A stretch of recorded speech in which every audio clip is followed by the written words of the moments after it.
UNC's executive committee meeting, and we are recording. I've just restarted the recording, and I am going to share the screen with the agenda.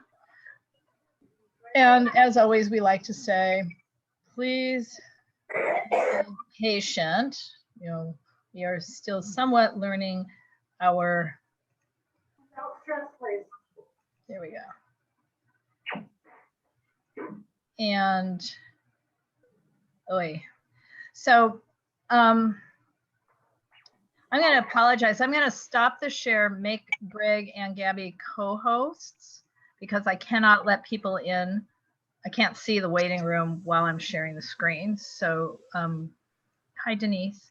Greg, I'm going to make you a co-host. And Gabby, I'm going to also make you a co-host. And I would ask Greg, if you see somebody in the waiting room, if you will let them in while I'm sharing our agenda on the screen. And again, looking for it. It ain't your fault. Okay, here we go. So the first item on the agenda, aside from calling to order, which we did, would be to approve the agenda that I'm sharing on the screen with you. So you can see that it starts with public comments, then the broad category of executive committee business that includes our project updates, the status of projects UNNC has previously voted to fund, the treasurer's financial updates, and we need to make a recommendation about, or at least have a discussion, but we need to, by May 6th, reallocate our budget categories to funding requests, a discussion of our existing standing rules and how do we update them to when they're in conflict with current practice, a discussion of revisions of the board member handbook, and I should say on the standing rules, it's a possible action, updates about board member trainings and attendance, a review, discuss the role of a parliamentarian or other methods to improve meeting efficiency, as always, the upcoming governing board agenda, the items, and a secretary's report. So that is the agenda. Could I have a motion to approve? I move that we approve the agenda. Oh, I'm sorry. I second that. At executive committee, only the officers may make motions and vote. Okay. Sorry. Nancy moves to approve the agenda. That was Nancy? Yes, it's Nancy. Thank you. And is there a second? Greg will second. And Greg seconds. So I'm just going to quickly call a roll. Nancy? Yes. Greg? Yes. Gabby? Yes. Laura's a yes. And since I can no longer see who's in attendance, is Hugo here? Let's No, see. he's not. Okay. So I'm stopping the share and then I can see everything again. Thank Right. you. So public comment, the public comment is for comments about anything not currently on this agenda. Does anyone have a public comment? And I think everyone here has used Zoom before, but I'll just remind you, if you take your cursor down to the bottom of the black screen and hover it over the word participants and click on that, you'll not only see who is participating tonight, but you'll also see a function called raise hand. Greg, Gabby, and myself probably don't see that because we're hosts, but anybody else. So does anybody have a public comment? And if yes, please raise your little blue hand.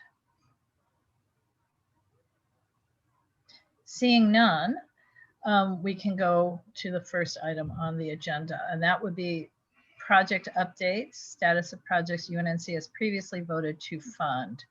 And I think, Greg, that's probably you. Yeah. Okay, so let's start from, well, it's kind of similar to the budget update. So parts of it, we will go over No, parts of it again. this is specifically Let me finish. about projects. Let me finish. as I was saying, it's similar to the, some of the same information will be included in the budget update, so I will continue. One of the first things I want to talk about is the hiring of the graphic designer and the photographer. We're still working with them to submit the statement of work and then meet all the city requirements for their city license so that we can move forward with that. So that's an ongoing project. The next project that I want to talk about is we have a request for funding the Friends of the Firehouse. So that project, we're still waiting on the 501c letter to come, but that the people that are working that project are still working on getting all the documents that they need. Additionally, we have funded a project for the 24th Street Garden so that's moved forward. Then the other projects are the Jefferson Street, excuse me, the 31st, the Jefferson Green project. And on that, and also with the cameras for the Isadora House and South Seas House, the issue is that the city stressed that we cannot, the city cannot pay a third party direct.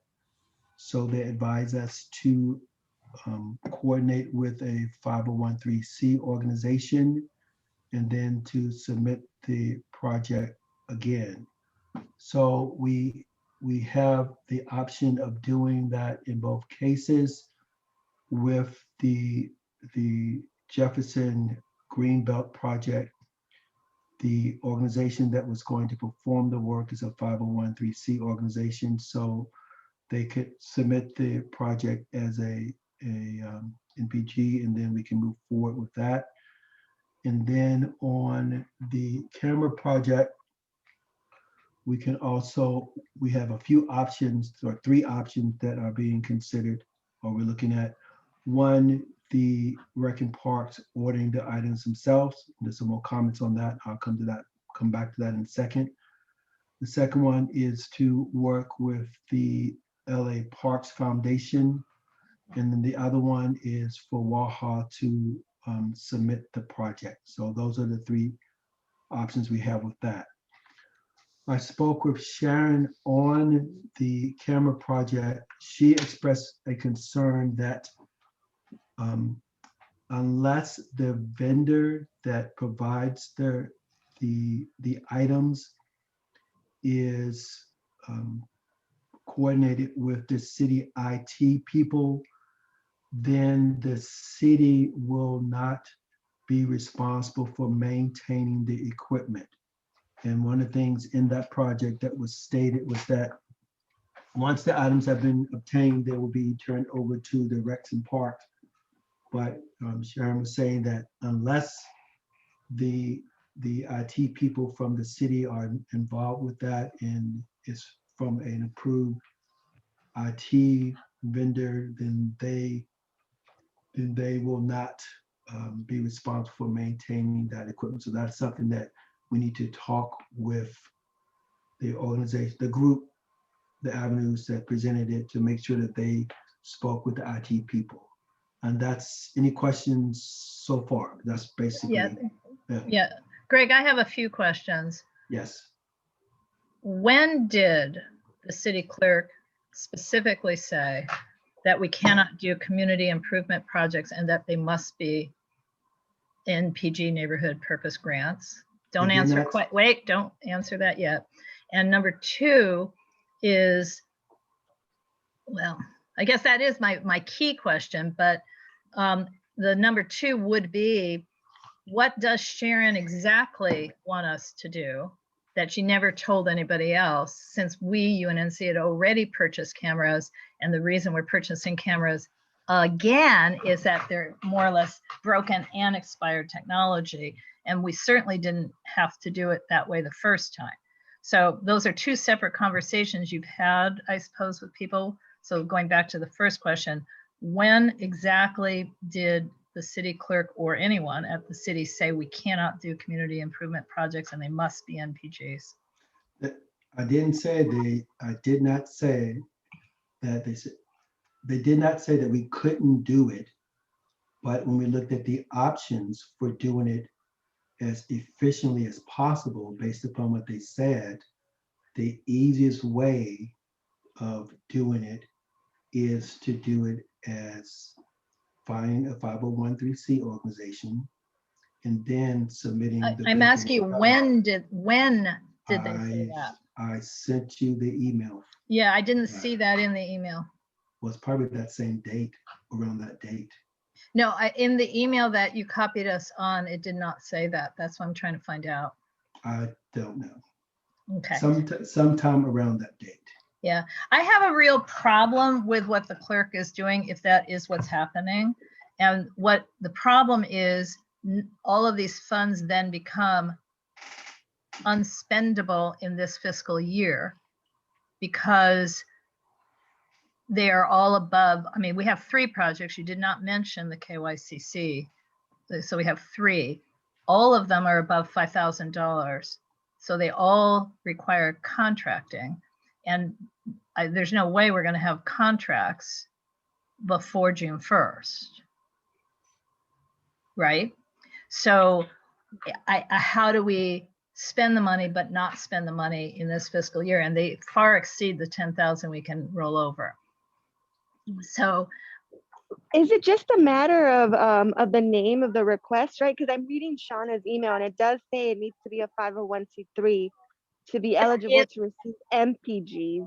Yes, to be eligible to receive an NPG, it has to be a 501(c)(3). We did not vote on any of these. Yeah, but we voted on these as community improvement projects where the neighborhood council pays the vendor. The money never lands in the hands of West Adams Avenues or 31st Street Quality of Life. They aren't NPGs. So again, I'm circling back, Greg. When did they say this must be NPGs? Laura, the email has a date and you can add a date before that time or a date after that time, because I set up a phone conference with her and we discussed the options that we had. So yes, we can do a community improvement project, but based upon the options that we have, the most, in my opinion, based upon what you told me, the most efficient way to get it approved and moving forward was to do the NPG. So I mean, I don't see the need of debating. Because they exceed $5,000, Greg. And she responded to you that that's not a issue. So no, that's not what I don't have an argument with you. I mean, I gave my report on the things. I'm willing to assist with drafting the document so that they can be submitted to help our organizations unless they want to do it. But my thing is just, what do we need to do to move the project forward? Yes. I mean, I don't see the need in us debating whether it's a community improvement project or NPG. I have no preference. I really don't. Only thing I want to do is like, what does the city need to say yes, and then give them what they need to say yes, so that we can move forward with the project, so that the work can be done. Correct. So I don't understand. I don't know what you want. I don't understand what the objective. Yeah, Nancy, did you have a question, or is it just the noise in your background? No, it's just noise. I mean, I think is it just correcting the way we're labeling it that will do away with it? Or is there really an issue that There's a anytime real we issue a issue. grant? Nancy, there's a real issue. There's several real issues. One is these were not proposed, we did not vote on them as neighborhood purpose grants. The end. That's not what we did. So in order to move forward, if in fact it's a requirement, we will have to go back to the board on May 6th and vote on not one, not two, but 3 community improvement projects that we've already approved and change them to NPGs, right? Okay. So And what we were they have not voted done, on? and the limit for us to, our legal limit where we can approve an NPG without the city having to enter into contracts is $5,000.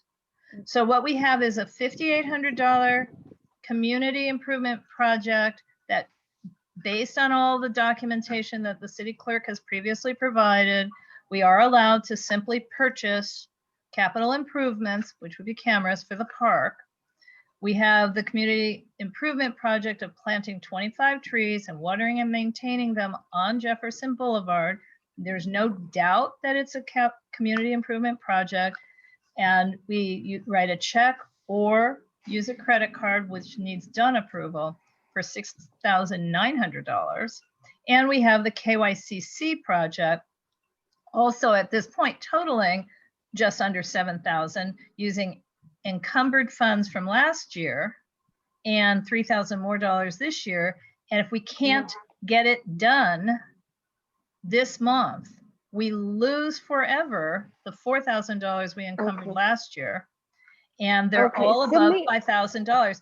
So Greg had also proposed just splitting the projects. So, you know, one MPG for South Seas House, one MPG for Isidore. I imagine one MPG for last year's encumbered funds to KYCC, another MPG for this year's funds. But if we're ever audited, meaning the city, if anybody audits this, it's clearly and obviously just a gaming the system to get around that $5,000 rule. I'm troubled by that.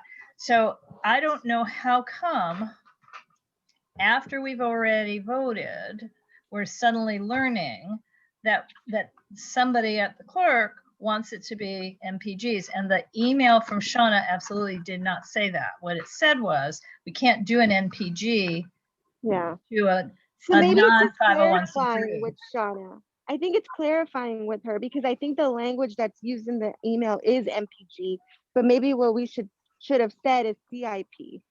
Right. No. Right. No. No. Okay. So here's well, I mean, it can. She did say that if Sober 5, we still can do the NPG, neighborhood purpose grant, over $5,000. You have concerns that Won't get since done it's on over time. $5,000, that there will be a contract review and that there will be reviewed for contract consideration. So that's a concern that you have. Well, I'm not concerned that we might have to enter into contracts. I think contracts are a really good idea in all 3 of these projects.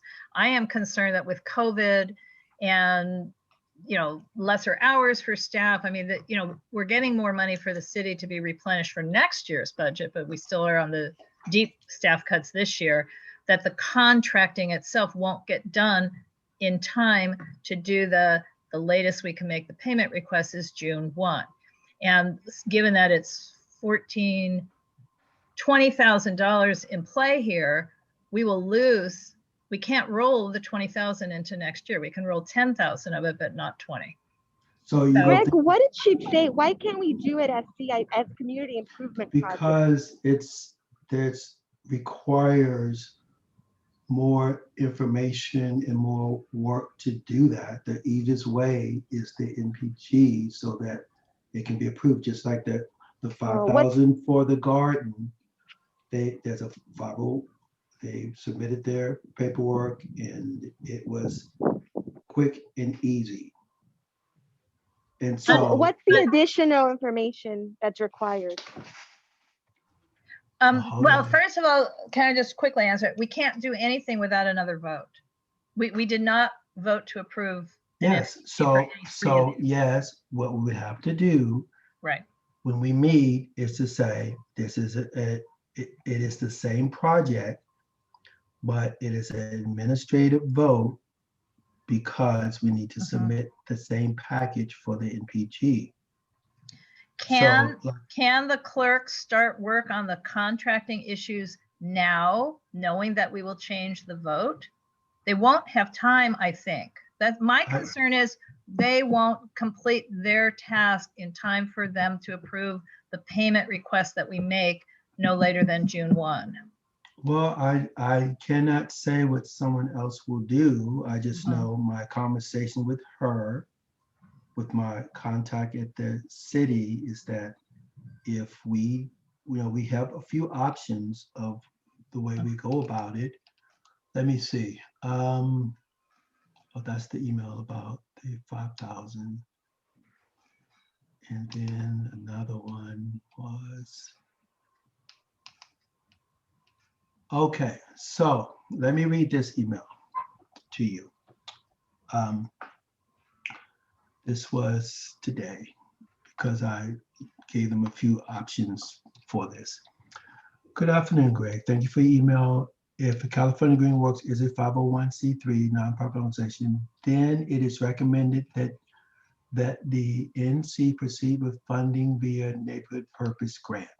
So yes, she did say use a neighborhood purpose grant. If the NC were to proceed as a community improvement project, please identify the vendor who would complete the services. Funding would go directly to the vendor, not a third party.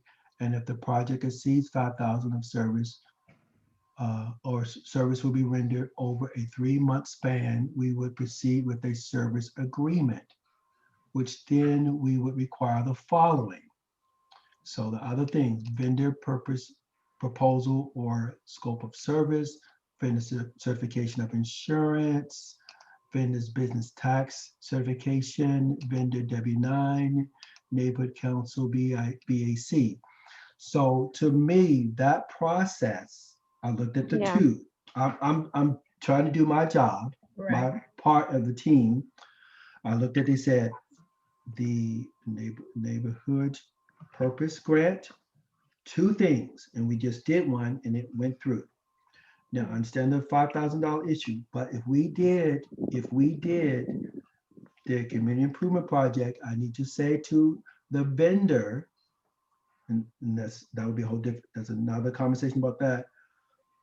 Where's your vendor business tax registration certificate? Where's your certificate of insurance? Give me your W-9. Yeah. The BIC we can do. So of the 2 options, I considered the fastest one was the neighborhood purpose grant. Now, I do hear Laura saying that she's concerned about the city doing their part, but I want to trust that. I say, hey, Shauna, this is what we need. Okay, I've done my part. Can you work on this? And she will probably say, okay, Greg, I got it. Because I believe there's a sense of cooperation there and going, and it's not that I'm trying to change it from a community improvement project. I am not. I have no preference. But based upon the information that I had, the NPG seems to be the fastest one. Yes, we do need to vote on it again when we meet, but it is an administrative vote. The same information, yes, we need to put the same information on a different form. And it's like the 501(c)(3) organization, they're serving as a pass-through organization. I'm sorry, I'm looking at my email rather than looking at you. It's they're serving as a pass-through organization. I don't, I wouldn't design it that way, but that's the way it's designed. And so of the options to move it along faster, I believe that the neighborhood purpose grant is the fastest way. Okay, Okay, I'm Nancy sorry. has her hand up. Yes, Nancy. Yes, so I mean, out of what they're requesting for the CIP, I think the only thing that might be an issue getting is the certificate of insurance. The W-9 and their business certificate, they should be able to have that handy as a vendor. And then the service agreement is going to be the same issue as the contract under the MPG. Right. Right. So Greg, I think, again, KYCC, because you haven't even been mentioning that, but we have $7,000, well, $6,996 that needs to go to KYCC. 6,900 even, I think, for Cal Greenworks. Both of those organizations are, number one, 501c3s, and number two, current city contractor vendors. So so the question back at Shauna, I guess, would be, given that circumstance, the city already has their BTR, those two, because they already have multiple contracts with the city. Will it be fast? Again, it doesn't matter to me that these are MPGs versus CIPs, but CIPs are a more accurate way to state it.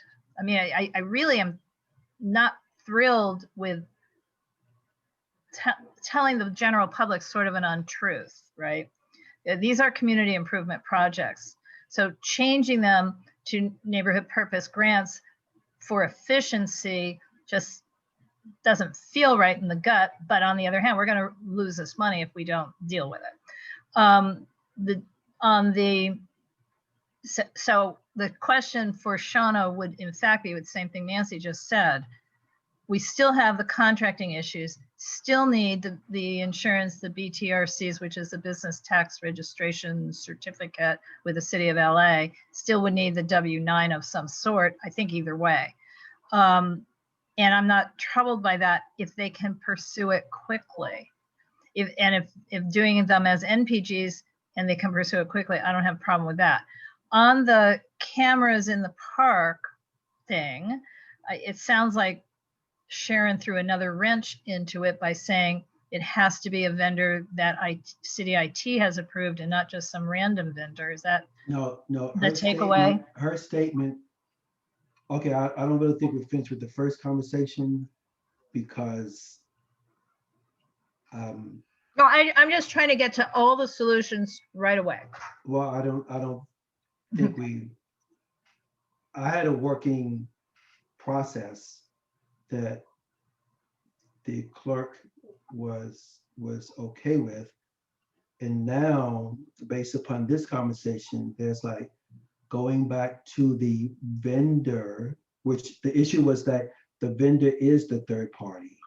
So that's a point of confusion, of concern to me, because the vendor, because he said that she couldn't pay a third party. Well, the vendor is the third party. So that's just further complicated. And my thing is like just moving it along, moving the project along. I understand, but the further wrench you stated tonight, I mean, I read what Shauna wrote about that, and I think she is saying Recreation and Parks was the third party. That if we paid the vendor, the benefit is to Recreation and Parks, a third party. But it's confusing. She wasn't totally clear on what she meant by third party. On community improvement projects, a neighborhood council is in fact allowed to purchase equipment that's a capital improvement for a recreation and park facility. It states it on page 33 or whatever it is. Says we can do that. So but if what Sharon is now saying from Recreation and Parks, that the vendor has to be a vendor that works already with city IT, that does create another issue, does it not? It does. So let me recap her concerns. Her concerns is that if we find the vendor and we provide the equipment and the vendor installs the equipment and the vendor is not approved by the city IT people, then not Parks and Recs, but the IT department will not be responsible for it because it's not their equipment or equipment. Yeah, it's not equipment that they have approved of. And her thoughts were that that was probably one of the issues that happened in the past, that we did a good thing or someone did a good thing by purchasing equipment and putting them in either the Isadora house or the South Seas house, but the equipment wasn't installed by the IT people. And since the IT people didn't install it and or approve of the vendor, they will not be responsible for the maintenance. In the proposal that we have in front of us, it does state that once they're purchased, once the items are purchased, they'll be turned over to recreation, parks and recreation, they'll be responsible for it. So it's like, we're saying we're giving it to you and that you'll be responsible for it. And they're now IT people, then they turn to IT people and say, go work on this. And the IT people say, not my equipment. So, Right. so that's a concern. So my response to her when she brought that up was that, well, that was a topic that should have been addressed at the onset. And so we need to find out if the tech team, our tech team that was developing this project, spoke with the tech team of the IT people. And of course, we assume that they did, but I don't know that they did. But we assume, we want to find out if they talk with them so that they can say, when we hand this off, your team is going to maintain the equipment. If they say, yeah, we spoke to them and they say, yes, they would, it's fine. And so Sharon said she will email their tech person and send him the things that were listed by the vendor and find out what they say about it to say, yes, we would do that. So that, yes, that is another. Yes, separate. Which, yeah. Yeah. It has nothing to do with us funding Yeah, it, I know. but it has something to do with the project being long lasting, just like building a bridge to nowhere in Alaska somewhere. Yeah, my So- you know, my sigh about that, and I'm saying these words out loud for everyone to hear, is, of course, Sharon, the person we're speaking of, the supervisor at Recreation and Parks, is the person who opened the doors and led the entire team on the tour where they figured out, she was there, what the camera should be and where they should go, et cetera, et cetera. So that would have been the time months ago, I think. Be that as it may. So that's a very important argument in favor of doing an NPG for that project, because the money, at least if we can get it approved, is out the door while the specific equipment is still being, and specific vendor is still being wrestled with, I guess. And I guess, I mean, again, thing we have to figure out, because, and then the risk being that the IT department's approved vendor, if different, or approved equipment, if different, might cost more, and putting the West Adams Avenues and their partner, West Adams Heritage, in jeopardy, not terrible jeopardy, but in jeopardy of having to supplement, which is probably fine as long as we're not talking about tens of thousands of dollars. I mean, there is other money already available being held for the capital improvements at South Seas House. So this, essentially, when you say pass through, this would pass through the proper place and then get spent. But there is other money already sitting there for not but for other things. You threw something in there that you didn't know. Description. Well, there's an existing fund that's existed since 1993. Gets bigger, then it gets smaller because the money gets spent, and then somebody donates money again, gets bigger again, and it's the funds are held by West Adams Heritage Association, a 501c3, and the monies were donated initially to a different 501c3 that ceased to exist, so its account moved to West Adams Heritage. Okay. So there are funds there. So this is a proper funding partner, because it's what it does anyway. But the risk is that the IT department says, we don't want that vendor, or we are fine with the vendor, but we want different equipment, and it is going to cost $1,000 more. I'm making up numbers. And we will have already paid out the NPG, if I'm saying that right, so that the recipient of the NPG, which will have to do the project, might get stuck raising and spending additional funds. And that's not a terrible risk if we have learned from IT any information before May 6th. I mean, in other words, the big question is their preferred technology twice as much money? Then that's I don't know, that's not for us to discuss. No, it's to because we take that need back within to the- 3 months an after funding project report. So what we won't want to receive in that report is we're still holding on to the money because we can't afford the equipment that IT wants us to have. we've So we been do holding need on to for- know those answers. Well, we don't need the answer. The people that are working, designing the project need to have that answer. And we just need to pull the trigger, to speak, on Yeah. submitting the paperwork. So no, we don't really need the answer. We just need to know. Yeah. We just need to connect those parties so that they can hold that conversation. Right. And So they're that not they can- here tonight. So that's a bit of, Right. And so I'm like, so Mhm. I'd say that's not, that's a very interesting question, very good. I'm glad you brought that up, but that's not, that's, Okay. yeah. So anyway, we repeat ourselves. So I just want to recap what I believe I'm doing, well, no, what I'm doing to move this forward. And then I guess people can say, well, we don't want you to do that, or something else. Based upon my conversation with Shauna, yes, I think it's easier to do the NPG, not because I prefer it, but because I have everything that I need to do that, to submit that. Mhm. If we are concerned about the time frame of the contract, I will hold another conversation with her about that. Mhm. And Nancy, even though you said we can get these things from people, waiting for someone else to submit another document to me is not always like send it to me and it's done. So that's a delay. So we can submit it with the NPG. So now, if there's so let me go down the list with the cameras.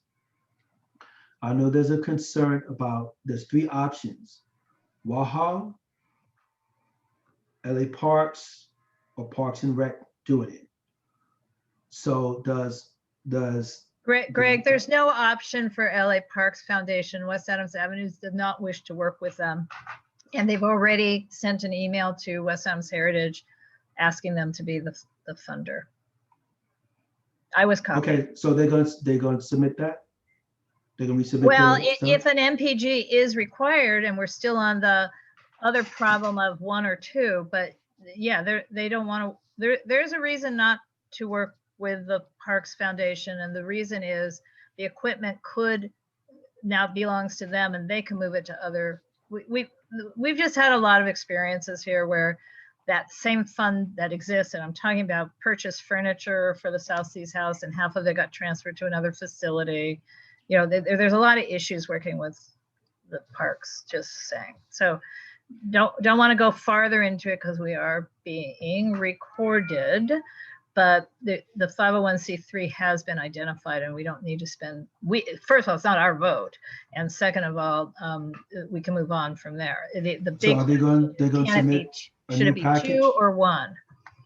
So they're going to submit another package for that? If we're required to have an MPG, I'm still rather concerned about that option, but they will.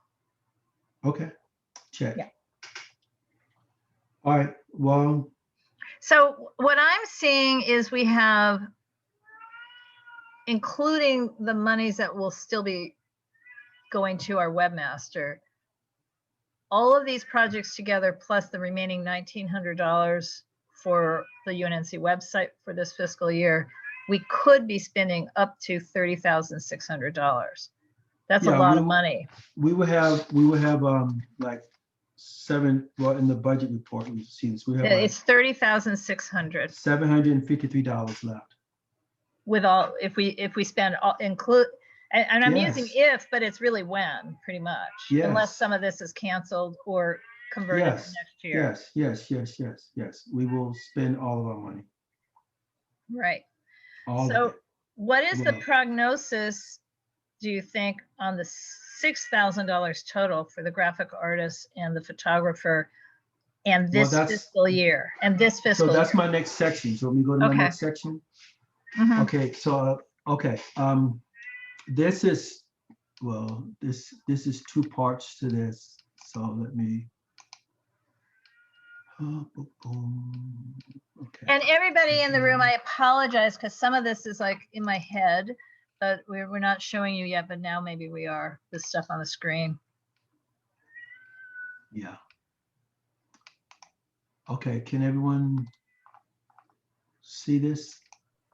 Yes. Okay, so there's two things that we need with this. I showed this to the board last month just as a brief, but now I need to show it to you again based upon the monies that we voted on for last month.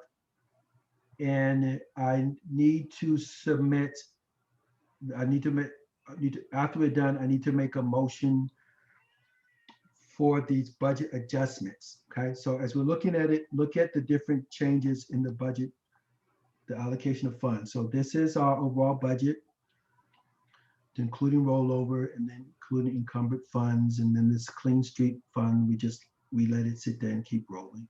Okay. This section 100 operations, this is the approved budget here. Okay. This section here is the adjustments, debits that we made from this section. For example, based upon our needs, we're proposing that we take $500 from the training and board retreat, which we didn't do. The red, of course, means a deduction from that.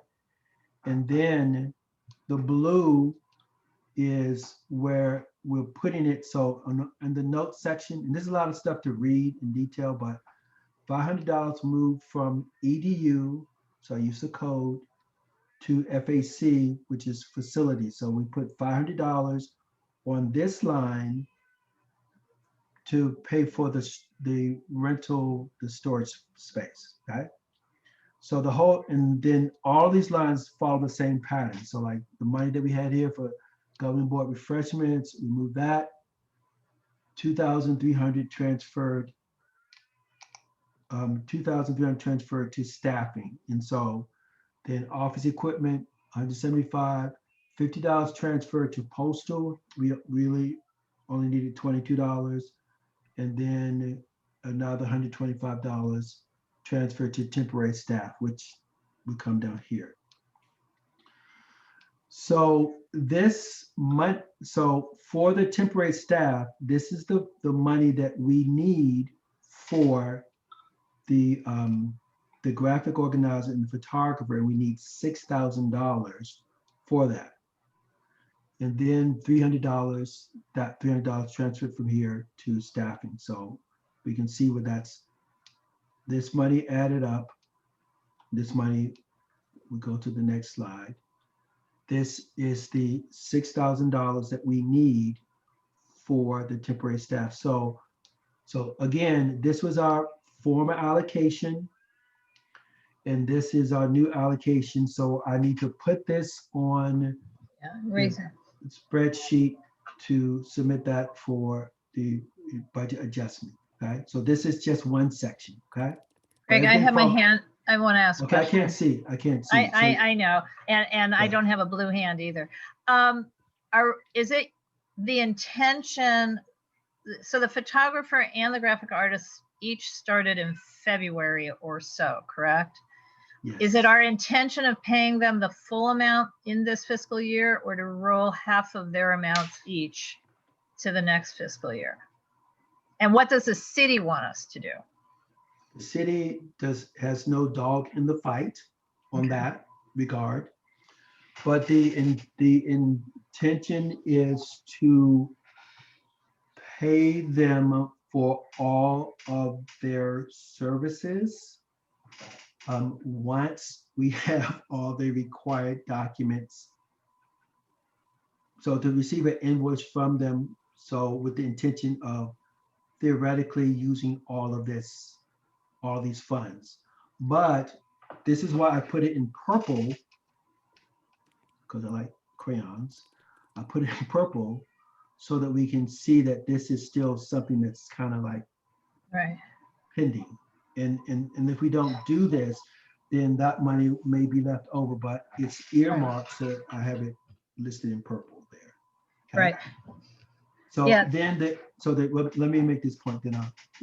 So when this section had $10,000, $10,500 in it before for our initial budget, but when I submit the new budget adjustment, it's going to have $16,500 in it.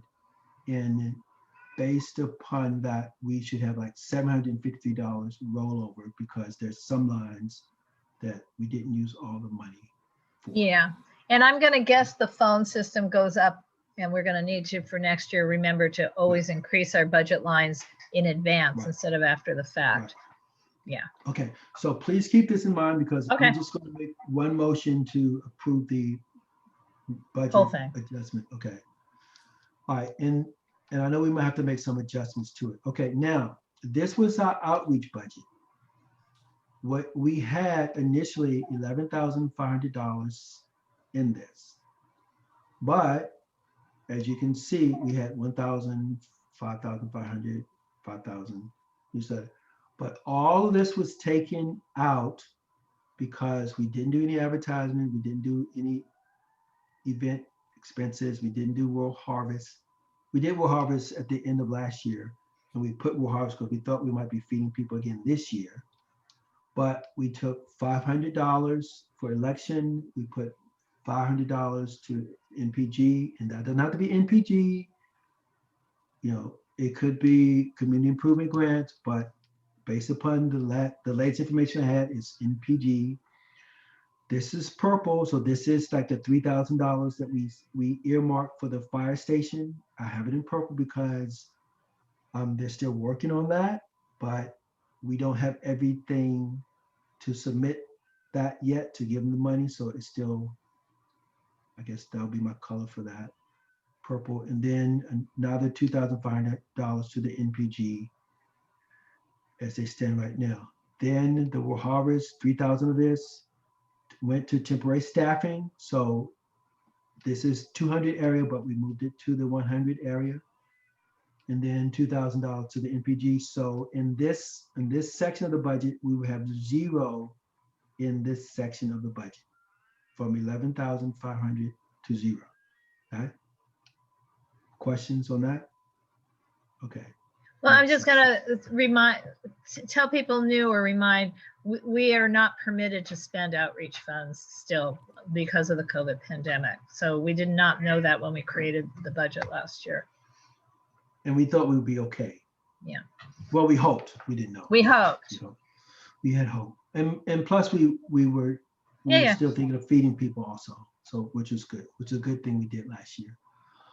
Okay, now this was the 300, the community improvement project section, which is what we're debating back and forth here. In this area, when we initially designed the budget, we said that we would put money aside for 11 projects for $200 each for the different neighborhoods. That was the theory behind it. So that was $3,000 there. And then we would do, I guess that should be 30. Anyway, I need to correct the math there, but $3,000 for school projects because we were trying to reach out to the schools and say, you know, do you want to do something? We want you to be involved. We want you to know that we're here for you.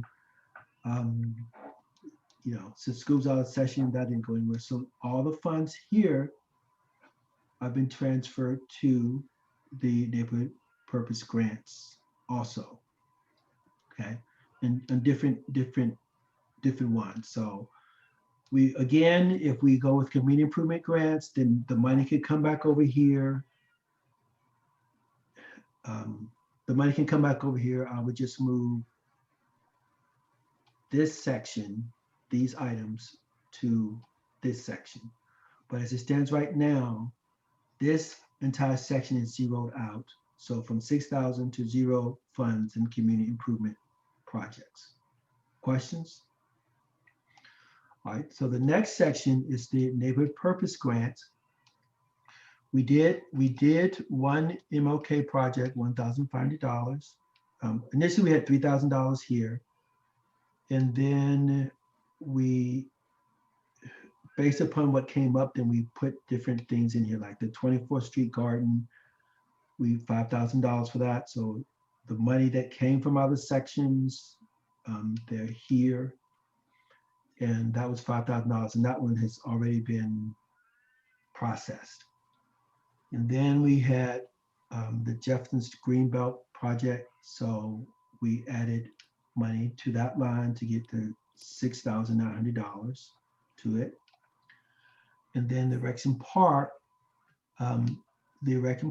we put $5,865. Generally the rollover funds, this kind of like goes undetected. The rollover funds is kind of not touched because it's kind of like a savings account, though we can't really officially have a savings account. But this came from the rollover account, and then $600 from the community improvement. So there's an extra $600 that's here to be used. And this came out to increasing this from $3,000 to $19,865. Yeah, Greg, you're missing the KYCC for 3,000. Yeah, I have that. That's down later. That's on the next one. So yeah, I could. Well, since you just, okay, but it would be NPG now under the new theory. Yeah, but okay. So, but yeah, so I'm saying we may need to move things around. Right. Because where do you have the KYCC? I will show you that. I will show you that in a second. Okay. Because I put that with the. Well, I'll get to that. Okay. Well, I'll go to that now. Okay. Well, here you go. So this is election. We added $500 to elections for $1,500. So we're waiting for the bill for that. I have a question. Yeah, we are. Wait for the bill for that because I don't know if that's going to be more. I agree. I'm waiting for the bill for that too. I've got the UNNC credit card poised to pay it. Okay. Waiting for the bill. Yeah. So that's, yeah. You put an extra $5 from there. So I need to put a note of where that money came from. I don't need to submit that up, but. Well, maybe you do and maybe you don't because we haven't been billed. I'm saying no, maybe I need to we put, didn't. I mean, where I have $5 here, but I like putting the notes of where it came from. I mean. Yeah. It came from here, but I didn't put it on this sheet. That's just for my notes. Okay, so here, tree fund, $3,000 here, and then 2,700, or I can add the other 700 here for the extra. Didn't we vote $3,000? I know we said we took it up to, I thought we took this up to a total of. Here, I can look. I'm gonna look in the chat. Well, go ahead. I'll just. Yeah, well, that's it. So yeah, I thought we took this up to a total of $5,000. No. But if we I'm sorry. This should be 6,996, I believe, but I'm gonna look. Well, you're not in our chat. I'm going to go back and look at the chat from that. Okay, well, I can change it. That's not a problem. Yeah, I understand. I'm just going to say, let me see if it's in that chat. Just saying. Go ahead, moving forward. Well, that's it. So if this is 3,000, so. Yeah, I think it was. 3,000. Yeah. Minus And just to be clear, I'll just add another $278 yeah, to this. yeah, So that would just take this mhm, operational amount Sure. down. So let me stop sharing, and then I will add 3,000 to that. not And 3,000, just make it 3,000, right? Yeah, that's what I meant. So I'm gonna stop sharing and change that, and then I want to make a motion that we approve the budget adjustments as we have just reviewed. Do we want to approve them as we just reviewed, or do we want to table the motion and talk about the two other funding requests? Because again, on this one, out of the 6,000 for the graphic artist and the photographer, I don't know that we need to pay them by June 1 for work they might be doing next September. I mean, we could divide that payment, assuming, and maybe Denise is here, maybe she has some insight. If you do, assuming they aren't slashing neighborhood council budgets for next year. And I don't know if I should assume that, but because otherwise we have no money to give to either of our requested funding requests. Well, we don't have any money. No, we don't have any money. Yeah, exactly.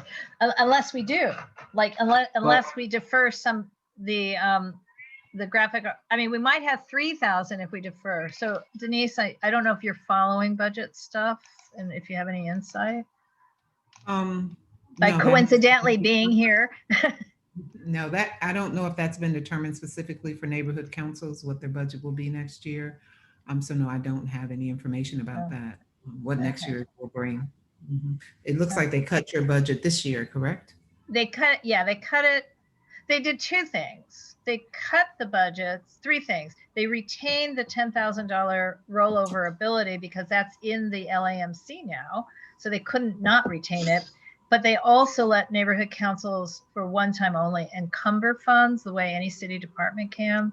So we were able to, on the KYCC tree project, which is now pretty much almost 100% on Washington Boulevard, new trees for watering, and so it's good. 3,996 were encumbered last year, but we have to spend it because we lose it if we don't spend it.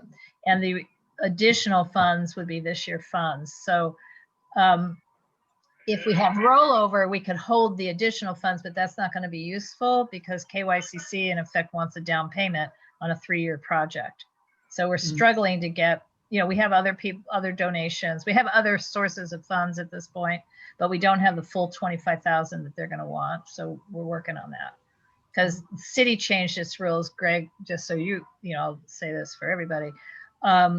The city plants, which is a city entity, in order to provide the trees and the free permits, there has to be a 3-year contract, 33 visits a year for 3 years on a schedule specified by the city in order to even plant the trees at this point because of climate change. So we have 1 year of funding in our funds and about 1 year of funding in other people's funds that are coming along with it. And we still don't have a 3rd year of funding. So community members are working hard to get another $7,000 or so. Yay. Before you move forward, Laura, before you move forward, I actually just wanted to advocate for our graphics people because they've been working really hard to get us material and content for the elections and have coordinated very well with Lizzie. Yes, they have. We're just planning a ton of stuff that's coming up, and I think that they have earned as much money as we can pay them. No. That was my only comment. I understand that. I'm simply saying that in terms of budgeting finessing, assuming they haven't slashed our budget, we should know that by the end of this week because the budget has been presented. It's just hard to find out the information in the fine print. If we still have a $32,000 annual budget, and maybe even a little more because they're supposed to be giving the larger neighborhood councils a slightly bigger share of the pie, then we could defer their second payments till July, for example. Because I'm a little uncomfortable paying a year's worth of contract money in the first 5 months. I mean, in other words, we have to rely on their good faith and honesty. And I think they have good faith and honesty since they've been doing all this work so far without being paid. But to keep working past the time we've paid them. Greg? Okay, I just want to chime in on, I believe that by the time we receive an invoice and we go through all the process, they would have done $3,000 worth of work for us. Right. And that they would have deserved to receive the $3,000 for the year, for this year. Okay. And so, but again, I have it in purple because we don't have all the paperwork in place. So that's, I just want people to know that that's a cautionary area. Right. But they've been working on things and, taking pictures of signs that people would steal. We pull them out and people go steal them. I am in no way trying to punish anybody. I know how much work they've done because I'm co-chair with Lizzie of the elections committee, and I'm on occasions I've seen all the work they've done. I'm only saying from a budgeting finesse. Yes, well, from a budgeting finesse, I want to point out that last month we seen Rich. And now we're poor and broke. But then we went on a spending spree. And now we're not broke, but I know people are here to request some funds, but unless something falls through, we don't have any money to offer them. And I don't anticipate anything falling through. I feel that we will work each project to completion. So yeah, I don't. We know where it could. We do see our weak points, our stress points, but I don't see any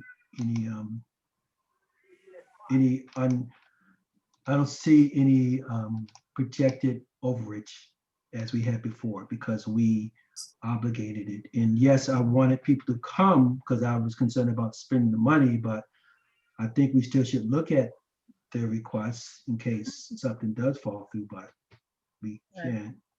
So we don't want to get anybody's hopes up. Greg, yes, Nancy has had her hand up. Okay, yeah, I'm sorry. Letting you know. I'm looking at. Oh no, Greg, that was my question. How do we move forward? Do we just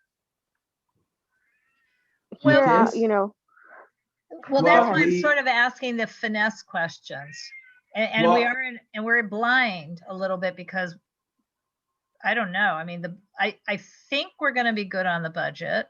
I think what the mayor said is everything's been replenished.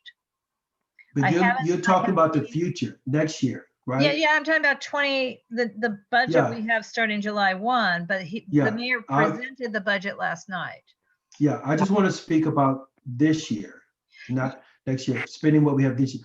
This year, I see a path of executing all the funds, of obligating all the funds that we have with minimum rollover. That's what I see.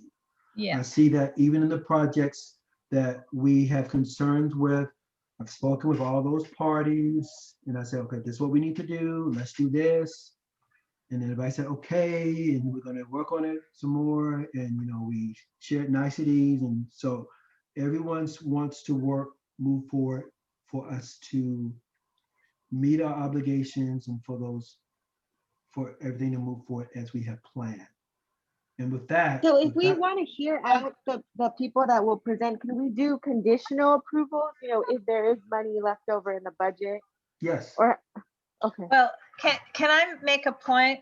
This body does not actually need to approve the budget adjustments. We have a hand up. Yeah, I see. Rosie does. We just need to make if Oh, we wait a minute, need to that's do two anything, is that's- we just make a recommendation to the governing board to accept, to do a budget adjustment based on everything we know on May 6th, based on your draft. But anyway, Rosie, you have your hand up. Yes, well, Greg kind of touched upon it a little bit.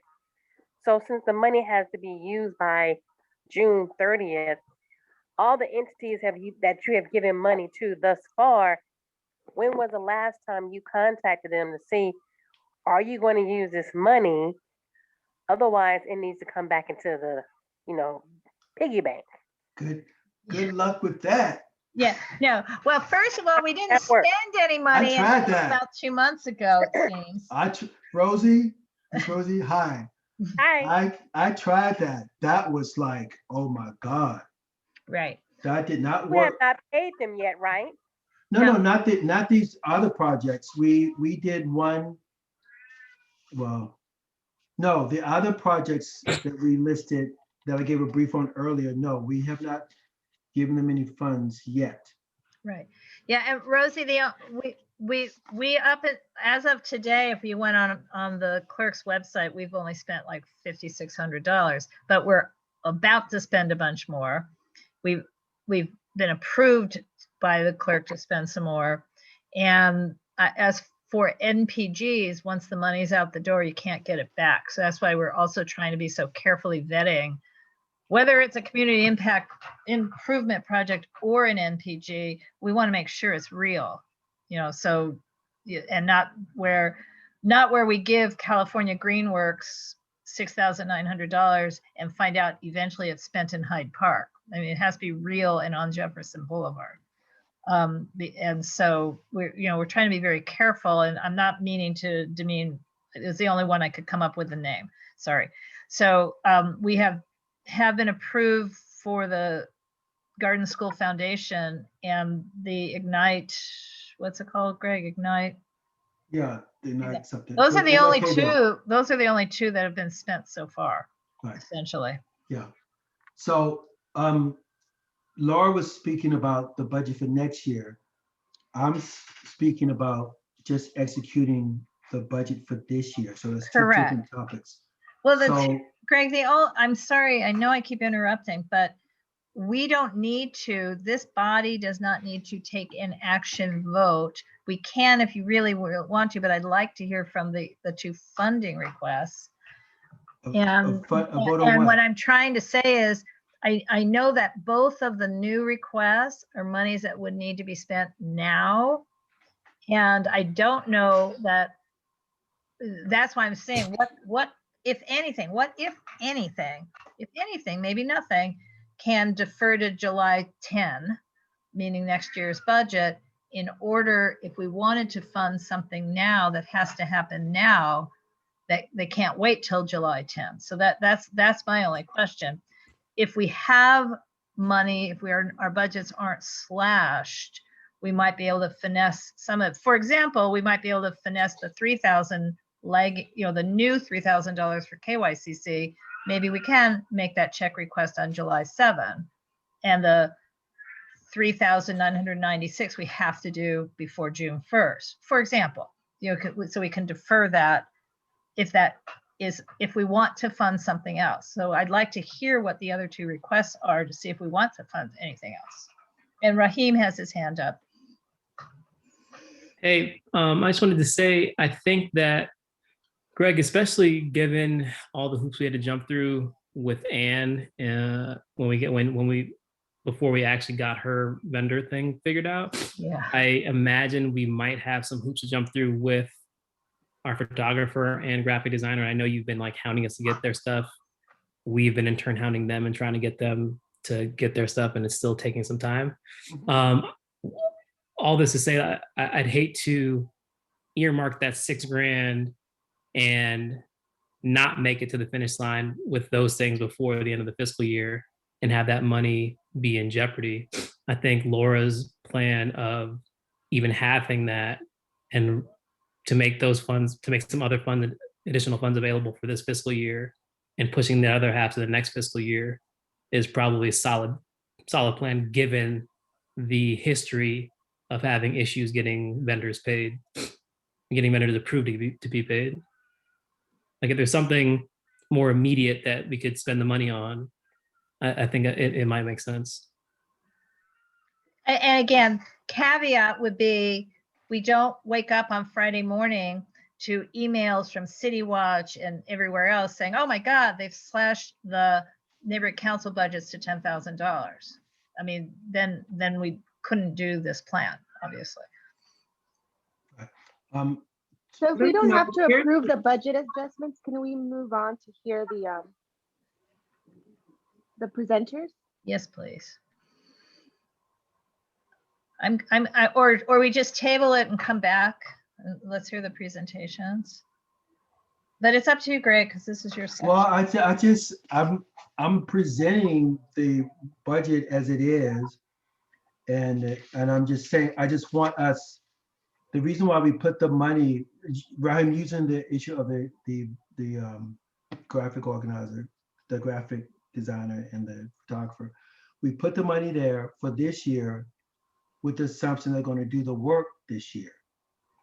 And so I believe that it's my responsibility to make sure that if we made the obligation, then we need to make sure that the money's there. So to pay them. But if Have they billed you yet? I mean, do you have any invoices? No, they haven't. But if they, because the issue, Denise, is that they're still working on getting their contract right. But if I don't want us to be in a place, I want us to work in good faith with them, because they started working, doing things for us in good faith. And so I don't want them to say, well, we've done $3,000 worth of work for you. And then we say, oh, well, we're so sorry. I can't pay the bill. But I mean, I have no preference, I just don't. Yeah. I don't want to be. Greg, can I just ask another question though, and then we do need to move on this specifically. We voted, part of our BAC, our vote at UNNC was a very specific scope of work.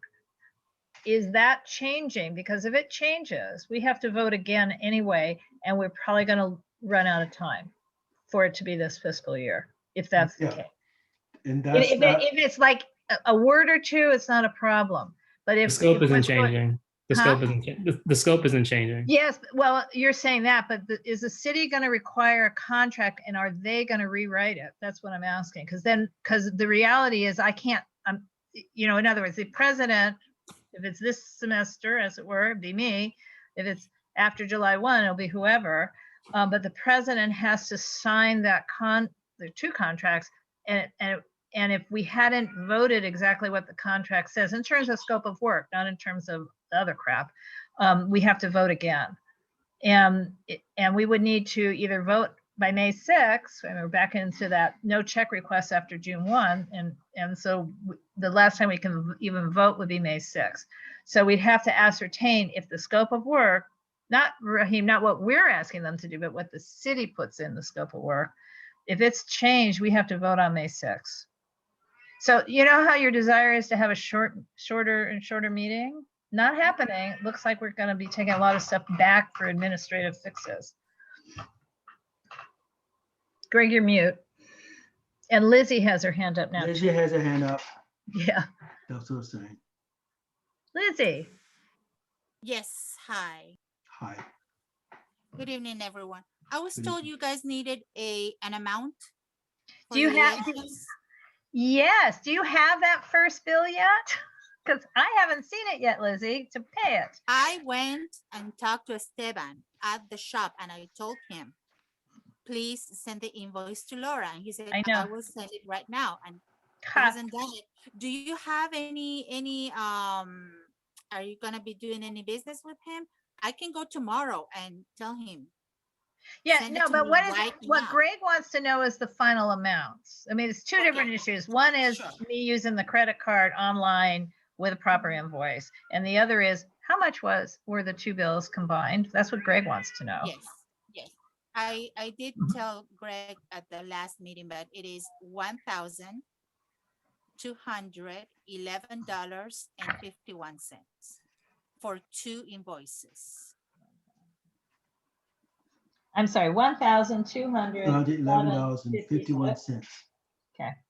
Yes. Can they just So far, email us the bills? Yeah, Greg, they have it's complicated. If I walk in and pay the bill, Never mind. yeah, they'll only give us this tiny little receipt, which will not suffice. I don't want to know. I just want the bill. I know, me too. I want the bill. I want the bill in the QuickBooks way, so we have a real invoice.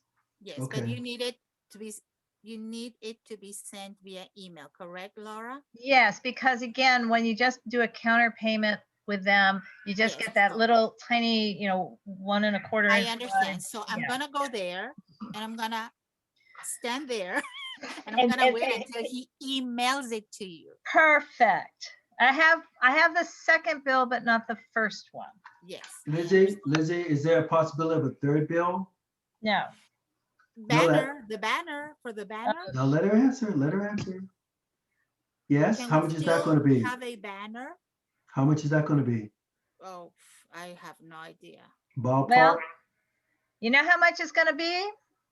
Well, I'm hoping maybe. No. It's actually- going to be $288.44.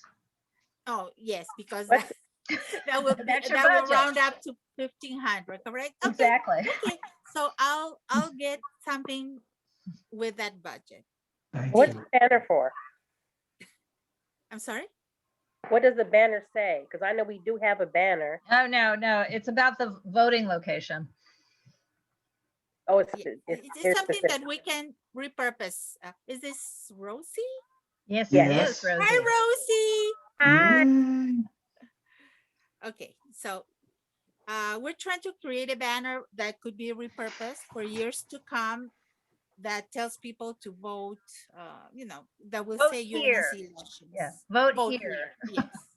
But not a Okay. year, not a date, Okay. not an address. So are we good? Okay, thank you, Lizzie. And All right, Miss Rose. thanks. Miss Rose, you still had a question or statement? Oh, no, I just wanted to know what the banner said because I know I had gotten one. Okay. There is one Yeah, there. we have banners. We do. Okay. Okay, so are we, Madam President, we ready to move on? Yes, please. Okay. So we're going to entertain the funding requests, right? Yes, please. And Okay. that may or may not have been next on the agenda. Funding, yes, we have It is. Dynasty and we have Arlington Heights. I see all the Arlington Heights folks here and I don't see Dynasty here. Okay, then let the Arlington Heights go. Then I guess the short, well, no, they can do the short version of the Oh, I Dynasty. have the Arlington Heights one. I'm sorry. It's No, $4,000. I'll share the screen. Okay. Okay. So I'm gonna.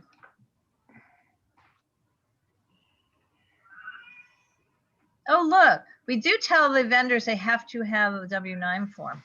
Okay, here we go. Who's presenting? I think we'll probably all chime in a little bit, but I can get it started. This is a pretty straightforward thing we're trying to do here. We want to encourage our neighbors to get involved in some spring cleaning. So we want to have a spring cleaning or offer a spring cleaning service for our neighbors. We want to hire a paper shredder to show up for about 4 hours right now. Helena is negotiating with the Superior Market people so we can use part of their parking lot. She's talking to them, and she's also talking to the owner of that whole plaza to see if we can cordon off a section of the parking lot to have this paper shredder. Or we were also thinking about other ways to entice people to come out. So we wanted to hire a local restaurant to provide lunch meals for the first maybe 100 people to show up. And that would be the day. And then we were also talking about it and the timing of this. If that May 18th deadline for requesting an elections ballot holds to be true, this event would be on May 15th. And so we'd love to partner with UNNC to encourage people that do show up to request a ballot for the UNNC election. So we think that's 3 pretty cool things that we're doing. We were just kind of having an offline conversation because the total budget that we were requesting for this was going to be $2,000 from UNNC with a total budget of about $2,200. If UNNC is strapped for cash, we can probably cut that in half and we can cover more of the amount. So we could lower our total request to $1,000 if we need to. But if there's no money in the UNNC account, then it's kind of a moot point. But that's the gist of it. I don't know, Helena, Denise, is there anything else you guys want to add? Yeah, no, I'm sorry, I'm scrolling through. Okay, so here's the money part. Right. Go ahead. No, I was going to say, I think that Raheem pretty much covered it. And the paperwork is pretty straightforward. So anything that you guys can do to help. I mean, I know it was last minute. We were under the impression that because of COVID, there would be, a surplus in your budget. And we wanted to make sure that we were able to do something for the community since COVID kind of shut everything down. Yeah, and people are already excited about the event. I've mentioned it to a few people. So whatever you guys can do to help support, and then in return, we can help push that information out that you need for the election as well. Okay. Anybody else? Because I also have a comment, but is anybody else from Arlington Heights wanting to comment?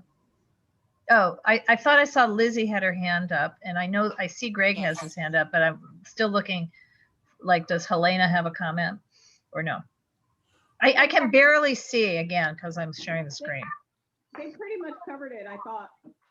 Okay, so there's Lizzie, there's Greg, and I have a quick thing that Denise probably can back up with me. I feel like we can't. I do have something to add. Okay. I feel like I've looked at the whole funding proposal for the entire entity of the UNNC, and I think it's really our mission right now to get back at street level and to connect with people actually in the community. It feels like a lot of the projects that are currently being funded are very overview, sort of very long-term, but not person to person. And one of the things that we wanted to do before pandemic was to really start emphasizing the social aspect and the community aspect of the Arlington Heights Neighborhood Association. So just to make a pitch for our project, we really want to start doing these kinds of projects in the community, with the community, where it's impactful to them, but also now as we start opening up, really just bringing people together and doing things that really underscore the idea of community after not having had that for a year. So. Right. Okay. So I don't know whose hand was up first, Greg or Lizzie. Lizzie, go first. All right. So just wanted to share some information about the elections, what we're at, since Raheem proposed at our last communications meeting that maybe the Arlington Heights Neighborhood Association could help boost this outreach effort. And we do, because as of today, the city clerk's office has told us that 26 people have requested a ballot. It's shameful. It's shameful. We need more people. We need to help folks fill out the ballot, request a ballot, fill it out, and send it in on their behalf. The city clerk's office has said that it is perfectly okay to send, I don't know, 100 ballot requests from one email address. That should not be a problem. They will appreciate that help, and we will do all we can to print out forms. I mean, right now I'm just kind of doing it very grassroots by myself. I'm asking my brother just brought me today 20 copies of the form from work, and I'm gonna canvas the block. I'm gonna try that, but we need something massive going. Lizzie, And also, wait, don't. also, one more thing, May 18th, because I remember you, Rahim, telling us that your event was going to be held on the 15th. So we asked the city clerk's office, this is very close to the deadline. So they said they will, as soon as that deadline hits, they will grab all the requests and try to process them as soon as possible. And they will even get phone calls and try to do the best they can to get those ballots to us. So we will have to be doing a lot of back and forth with them, but they will really help us out. I think they of course they want this thing to succeed, even though that's great news, Lizzie. Great news. Thanks for sharing that. Right. Sure. I see Dolores also has her hand up, and then Greg. Wait, can I ask a quick question, and Rahim, but I want to go back to Lizzie for a second. Lizzie, do you think we can get away with calling this an election outreach event, the primary purpose being to help people fill out their ballots? Secondary would be that, and partner with Arlington Heights. And then, oh, by the way, it's also spring cleaning and shredding, meaning flip it around, because I'm concerned that we can't fund any sort of outreach event except elections. So what do you think? Meaning changing your budget, upping your budget to include this. Would that work? Do you think, Lizzie? If Anna doesn't mind, I'm all for it. Whatever can help us all. Right. But I mean, from the meetings you've attended, would this be the exception to the UNNC cannot fund face-to-face in-person outreach? That's my question. During COVID. They haven't said anything about that. So it's just, I guess, at our discretion. But you told me that Chatsworth or Porter Ranch, one of those two NCs, actually did an event at the old train station. It was very specific. Come to the station, come and we'll help you fill out your application. We'll get it in for you. And that seemingly was approved. And I think we're at the point where, you know, the ones of us who are more protected because we've been vaccinated can certainly do that. Okay. And so I'm not going to force everyone to do it, but whoever can help out, I appreciate all the help we can get, because this is a very tough year for the elections. So we're just trying to get it move forward. Okay, Greg, then Dolores. I was just going to ask the COVID question about events and gatherings. And so if that question has already been answered from the city, I don't think I need to ask that question of the financial people. But I don't want them to say, no, this is a gathering, and they say no to it for that. So adding the fact that it's an election thing might help. Well, no, it will help. Okay. Support it, yes. There's also. I don't have a virtual hand. Okay, I think. Okay, Rahim, then Dolores, then Denise. I'm trying. I was going to respond to Greg, and I think the beauty of this event is that there's ways to make it very safe if the city comes back with that requirement. You know I've been to other like drop-off events where you have your materials in the trunk of your car. The people open up the trunk, take it out. If we have somebody serving food, we can just mandate that they bring it like pre-packaged, and like as you pull up, you get the food. So I mean, there's ways to make this safe. There's nothing saying that people have to like get out of their cars and socialize with people. We can kind of adhere to any sort of requirements the city comes back with if we need to. Okay. Yeah. Okay, Denise. I think Dolores was next. No, Dolores' hand went down. Oh. On purpose, she's chatted me. I was just going to add that the city follows the county's recommendation for COVID, as far as I know, and that's been relaxed considerably. I just sent out a document about that to some city employees in our office. So I don't think that that would be a problem anymore in regard to whatever restrictions you all were under previously. Because yeah, well, as of last Friday, that was relaxed quite a bit. Okay. We got some pushback when we were co-sponsoring a digital event where everyone was staying home because it had the word event in it.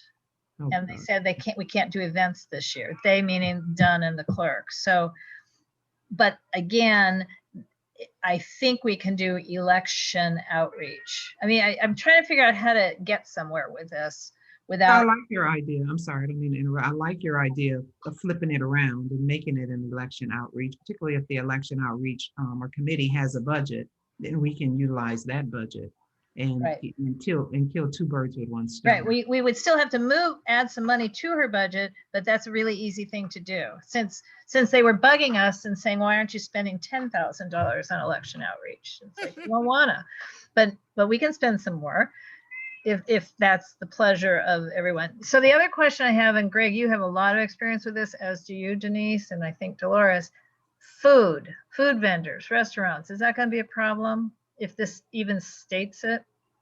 Well, the vendors that I've gotten some quotes from are already city vendors. So that shouldn't be a problem. One of the things that the city really wanted were all of those documents that that city vendors would already have in place. So that shouldn't be a problem. But we are talking about maybe trying to utilize Superior, which wouldn't be a city vendor. So in order to maybe avoid that that blockage, maybe use a city vendor, some of the ones that we've already been working with to get quotes from. Okay. So that could be one way around that, because those vendors are already in the system. So they should be easy to pay. Okay. And someone mentioned to me that 2 years ago, anyway, big Sunday, but not 2020, 2019, the Avenues did a big spring cleaning in May. I mean, May is big Sunday month now. It's not just a Sunday, but they brought in also a giant dumpster so people could also bring stuff to a dumpster, and the city provided the dumpster. Just as an FYI, there was no cost involved. But if you're in the Superior parking lot, they probably wouldn't want a big dumpster in their parking lot. Well, we're doing shredding, so we're actually. Yes, I know. So it's a different kind of cleaning. I'm just saying, someone saw it on the agenda and contacted me and mentioned it. That's all. Oh yeah, gotcha. Mm-hmm. Anybody else? Okay, Greg. So what do you think? About what? Well, Or Nancy and Gabby. I mean, all of yeah. My concern, Denise addressed the issue of the COVID concerns, or Raheem addressed the issue of protocols being put in place. Denise addressed the issue of going with an approved vendor for the food. Lizzie talked about adding the election aspect of it to give it more heft. Raheem talked about reducing the amount. So let's move forward. And are we going to make a motion for a certain dollar amount pending? Well, I would like to hear what Nancy and Gabby think about this, if they're here.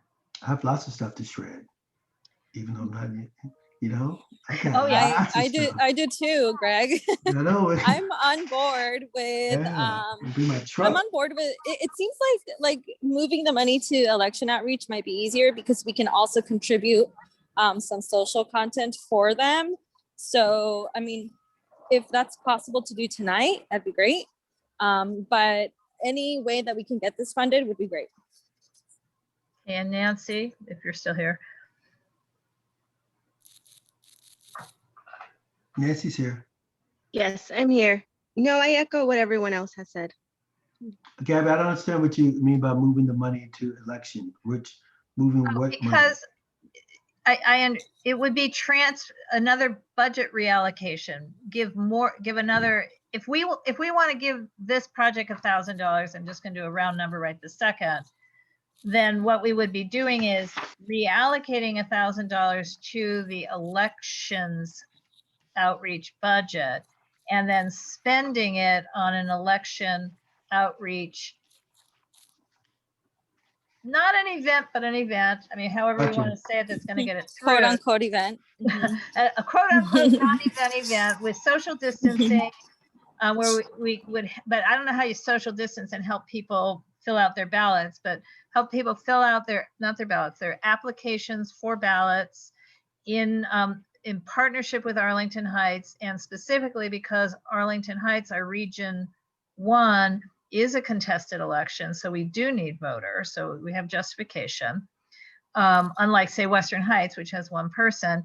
And in conjunction with that, Arlington Heights also would like to have the shredder entity, blah, blah, blah. But we would want to reallocate the funds to election outreach and then call it election outreach in terms of the event. Gotcha. And then we need to decide where we're going to get the money from. And then there's that Helena. Get more information about what the filling out the ballot requires, because one of the things that we do really well at Arlington Heights is market things over the course of the time before we actually do an event. So we could actually spoon feed that information beginning as soon as when we get allocation approved. But I would need to know exactly what, because it doesn't have to be that we help them fill it out in place. If COVID is still a concern, then we're happy to put protocols in place where we can give people resources or help them online to fill out these things where they don't need to do it in person. Right. Well, the plan for the event was to have the truck, to have someone from the truck and Arlington Heights liaise between people bringing their shredding and the truck. So not having people get out of their cars to do it. Or I've seen it done that way in West Adams, where there is a sort of a course. People drive their car in, someone takes their stuff and brings it to the truck, they drive off. We wanted to have something similar, something slightly less assembly line and a little bit more social. But if we can't do it that way, we're happy to do it any other way. But the point is that if you do need us to shift this to an election balloting promotion, then we need to have it funded right away. And then we need the information that we need to start putting out about that, so that there is less emphasis on doing it in place and more emphasis on getting the information out over several different venues. Got it. Yeah, so I mean, I'm going to say, to Denise's point, I read everything and see everything that you do, but Dunn has not sent out any sort of new, hey, guess what, you guys, you can meet in person. I mean, anything. So I think I am assuming the in-person events remain sticky. And I did have, well, no, I was going to say, I did speak to our NEA today about, not about this, but about when does he think we're going to be off Zoom and meeting in person. He said, we're not anticipating going off Zoom anytime soon. Just FYI. How that works with the Brown Act, I have no idea. But it sounds like Dunn is taking a very conservative approach still. I know the city council is starting to meet in person as of next week or next. Well, that's a good thing, because they're having tech issues with Zoom. Yeah, so I don't know how that's going to apply for Dunn. I know they're a different animal. But if you are going to try to find somewhere for the funding, like you said, like Raheem said, $1,000 will get us at least the shredding vehicle. The food was incentive. Everyone likes free food, and you can get people out when you say that. So I think, to Lizzie's point, as far as getting as many people out to register with the ballots, if you could squeeze in something for, some type of snack or food with the vendor that's already city approved, that would be great. But at this point, we do understand the crush that we're in. But excuse me, hopefully we can get this approved through done. Maybe not use the word event, just say it's election outreach, Right. and call it a day. Right, And right. And do the shredded and do all those things. right. And I guess I would say the only other thing, to Helena's point about word out in advance, keep in mind Angeles Vista is the other half of the voting population for that particular election. So we'll have to somehow figure out how to reach a little farther than your normal. But I think in your budget, you're showing up to $250 for Facebook pushing. So Lizzie. Yes, just very quickly, I will write to Gibson tomorrow and ask him, how can we work this, Good. how can they help us get around this possible restriction? Hey, by the way, I know his cell phone number now. Okay. We'll talk offline. I'd rather I know. You can even text him now, but oh, okay, boy. We'll talk offline. Okay. All right. Thank you. So, okay. So what are you, we're back to, how much are we requesting at this point? It's assuming we can find anything at all to spend. We can put it to 1,000. With no food. Got it. So 1,000 would just be the shredder and the print at Facebook push. Exactly.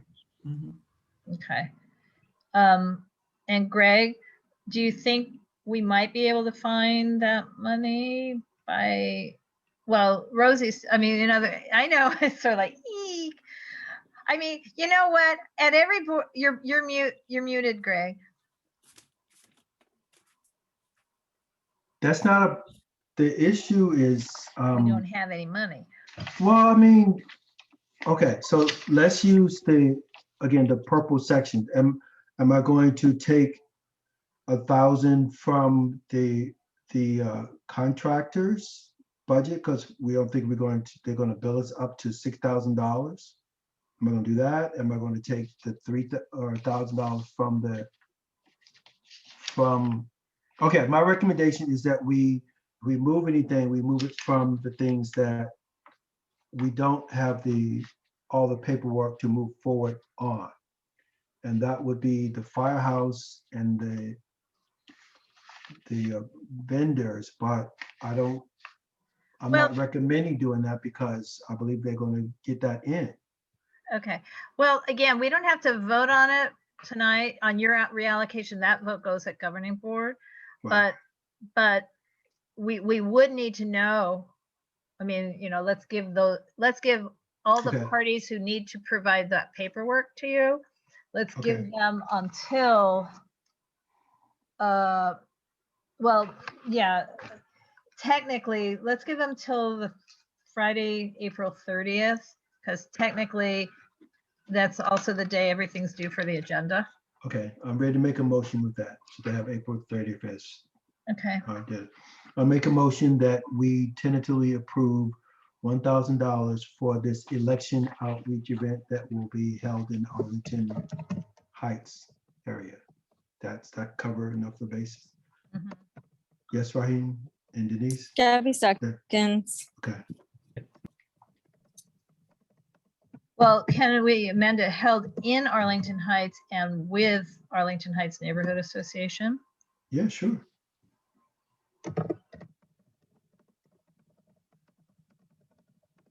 I just don't want to give them extra things to latch onto. If it just said election, that's nothing. They don't have anything else to ask questions about, because they like election stuff now.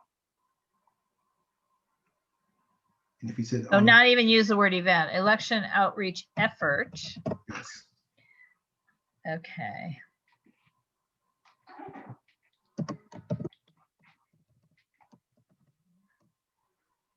Efforts for helping stakeholders apply for ballots. Okay. Move. Second, Gabby. So That look good to you? Don't mind the typos. Yeah, it's good. Lizzie, are you able to, I don't know if you're seeing screen. Lizzie's still here. She's still here. I am here. Okay, so I'll read it out loud. Motion, tentatively approve $1,000 for election outreach efforts that will be held in Arlington Heights and with the Arlington Heights Neighborhood Association for helping stakeholders apply for ballots. Move Greg, second Gabby. Okay, sounds good. And Greg, we don't need this in the motion, but you, Raheem, Rosie, Ethan, I mean, all the people who have anything to do with getting that paperwork in, it should be not this paperwork, but the paperwork for those other items. We'll have to do a deadline of April 30th because it doesn't mean we'd be taking away money permanently, but we would need to maybe, we just can't make requests for checks after June 1, or that is the last day of May. No, I'm definitely okay with let's that. vote. Greg? Yes. Gabby? Yes. Nancy? Yes. And Laura? Yes. Okay. So that's we're way past time, but that's a good result. So Can I do the Greg, Dynasty? can we assume we don't have $4,000 to give to Dynasty? No, we don't, but we, yeah, following the same principle, we could okay. do the same thing. So You want to share the screen? I do want to share my screen. Sharing is caring. And here we go. Okay, so I believe most of us are familiar with the Dynasty United Youth Association. They provide tutoring services to the young people in our community. They help with summer learning support, tutoring programs, after school program, and we have funded their projects in the past. They are coming to us the request for $4,000 to help with in-person assistance and tutoring for children aged 5 through 18 for 3 weeks at a no cost for the summer learning support program. Again, we have worked with them in the past, and they gave us reports on the number of kids that they have helped. So we have history with them. So I guess that's the big overview, the short version of them. Okay, and so they were encouraged to present their request, also with the same mindset that we had money left and had not obligated those funds.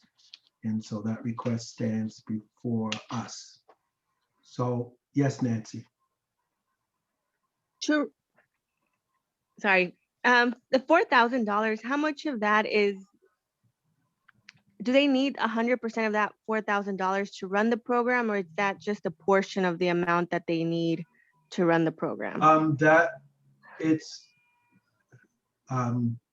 They could use whatever we provide to them, because like they've been using students from USC, as I understand, students from USC to help, and over the last year or so, they had very little funding sources.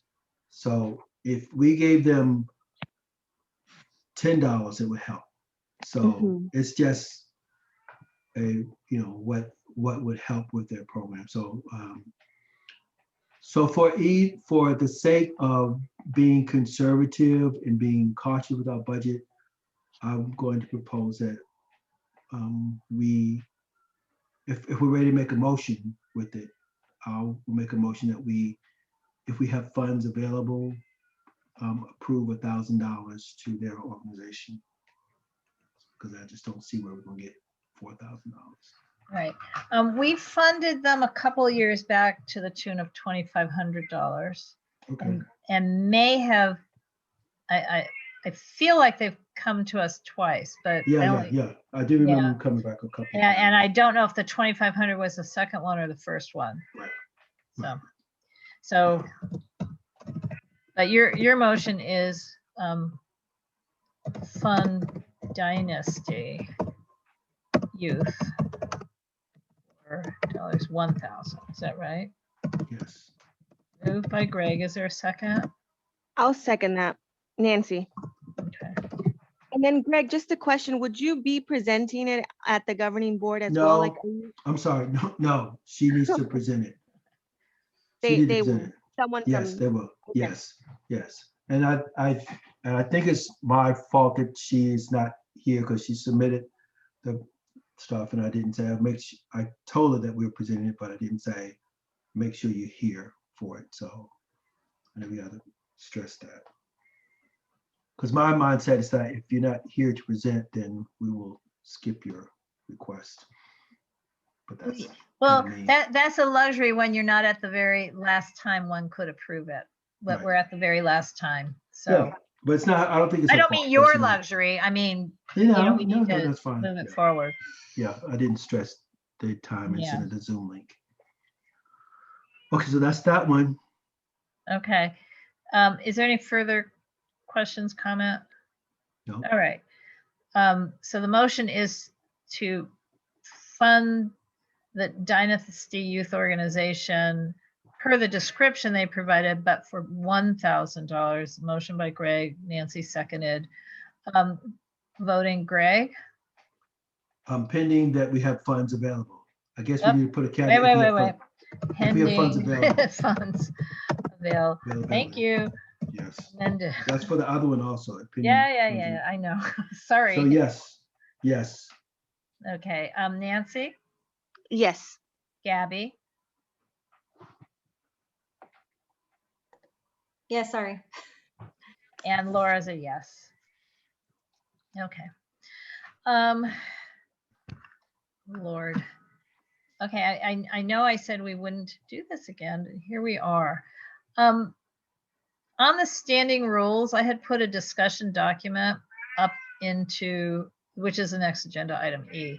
I had put a discussion document up in the advanced agenda packet, which was just my thoughts, which we had not previously discussed. I feel like it's so late at night that there's no way we're going to take a written proposed changes to standing rules to the governing board on May 6th. So did anyone even read the document? Hearing? Yes. None. Yes. Yeah. I had time to review it, but I mean, I'm okay skipping it if we have to for other more pressing matters. Yeah, so here's the issue. We can skip it again, but we're talking about creating a handbook to give the new board either on July 1st or in July, if I'm saying that right. So we won't be able to keep skipping it. So we're going to have to really skip it tonight, but basically if you all board executive committee members would look, but the categories that need changing is we describe specifically ethics training and funding training as it should be required, but at this point there's multiple additional trainings that are required or about to be required or in the future might be required. So we need to add some flexibility to that section and specify the ones we already know. I mean, Laura, is it possible to maybe assign an ad hoc committee to do this? I would love to do that. I tried to do that a month ago, if you guys recall, and there was no interest, but I would love to do an ad hoc committee. Okay. Or a subcommittee of this committee if needed. Dolores has her hand up. I was just going to ask if there was a committee for that, because Greg had included me in an email a while back regarding the handbook, but I hadn't heard anything more about it. Right. Well, there's two things. There's the handbook, which is the next agenda item, and these are the standing rules, which would be part of the handbook, but they're out of date. other things in the handbook are also out of date. So I mean, I'm happy to work with, you know, Gabby and Nancy offline or whoever offline and just, you know, do a email. Let's look at the standing rules and bring something back to this committee. I don't think we can go straight to board. I think we would have to bring it here in May and to the board at the June 1 meeting.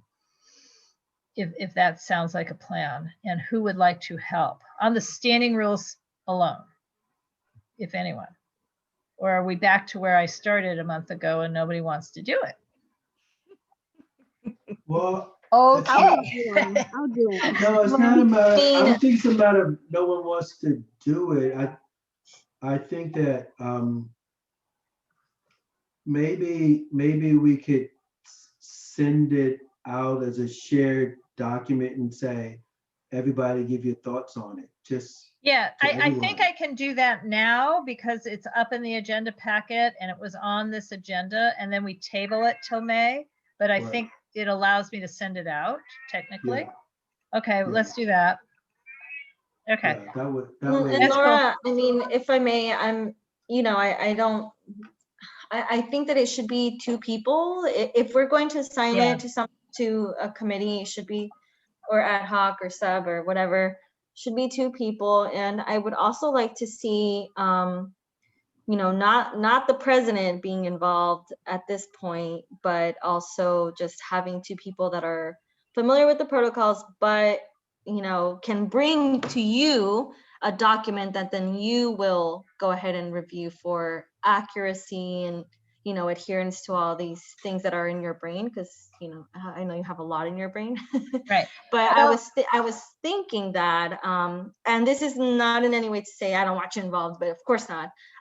But also hoping to get other people's point of view. And I'm not saying I need to be on it, but I'm just saying, like, it would be great to have a different perspective outside of from what you're envisioning. Those are my 2 cents. I don't, you know, I don't care either way where it goes, but that's my opinion. Right. Well, I was not, back to what you said, envisioning. I was not envisioning wholesale changes. I was envisioning accuracy. Well, if we're discussing the standing, I may have misunderstood then. I thought we were discussing the standing rules, but also the revisions to the handbook. Yeah, two completely different things. No. Please let me finish, Laura. The items would be, of course, they're different on the agenda, but the subcommittee would be able to handle both, is what I thought we could do. Okay, but and my opinion is the handbook is not required, it's just desired. But we have standing rules that are, we're not following our standing rules. I mean, in other words, it's not just Zoom and COVID and all that stuff. We have standing rules that say you have to take these 2 tests, I mean, trainings. But right now, everyone has to take 3 trainings, and starting in a month, it's 4 trainings and possibly 5 trainings. So, the standing rules should either not say what the trainings are, or say them accurately, or say, and any other training that is voted on by city council that is required. I mean, in other words, we have standing rules that are completely inaccurate. We have standing rules that specify our standing committees, but they change from year to year based on who's willing to chair one. So we shouldn't have standing rules, because they're called standing rules, that we're violating every single day. But on the other hand, most of the standing rule sections were well thought out. A lot of people spent a lot of time writing this document, not me. I think that predates Greg as well. I mean, it was done in 2004 and 5, so it might have involved Denise. It probably involved Dolores, but they're very well thought out standing rules, and I'm just concerned about the things that we're violating on a day-to-day basis. That's my concern. That may not be somebody else's concern. I wasn't proposing that we rewrite the standing rules. That's my point. Well, that's not what I'm proposing either. Nancy and Greg have their hands up, though. Yeah. I'd like to hear what they have to say. No, so I agree. I think we should just form a subcommittee. I'm willing to be on it. It's a 7-page document. I think we should just revise it and then come back, present what the changes are, and see if they're approved. Like, I don't think we as a committee need to, you know, work on the language. I think someone picks one person, draft the language, then come back and review it and approve it. Greg? It's a. Oh, Nancy, are you still? I'm sorry. Go ahead, Nancy. I think Nancy's done. I think she's done. Yeah. Greg?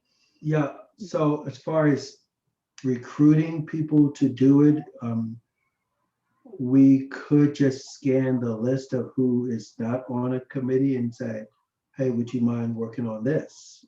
You know, we could do that. I know Nancy volunteered to do it. And again, I know this is working with the handbook.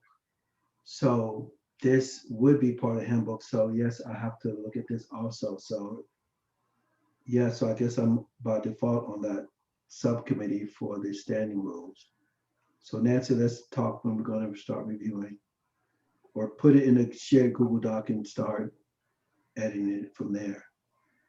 Okay, Dolores?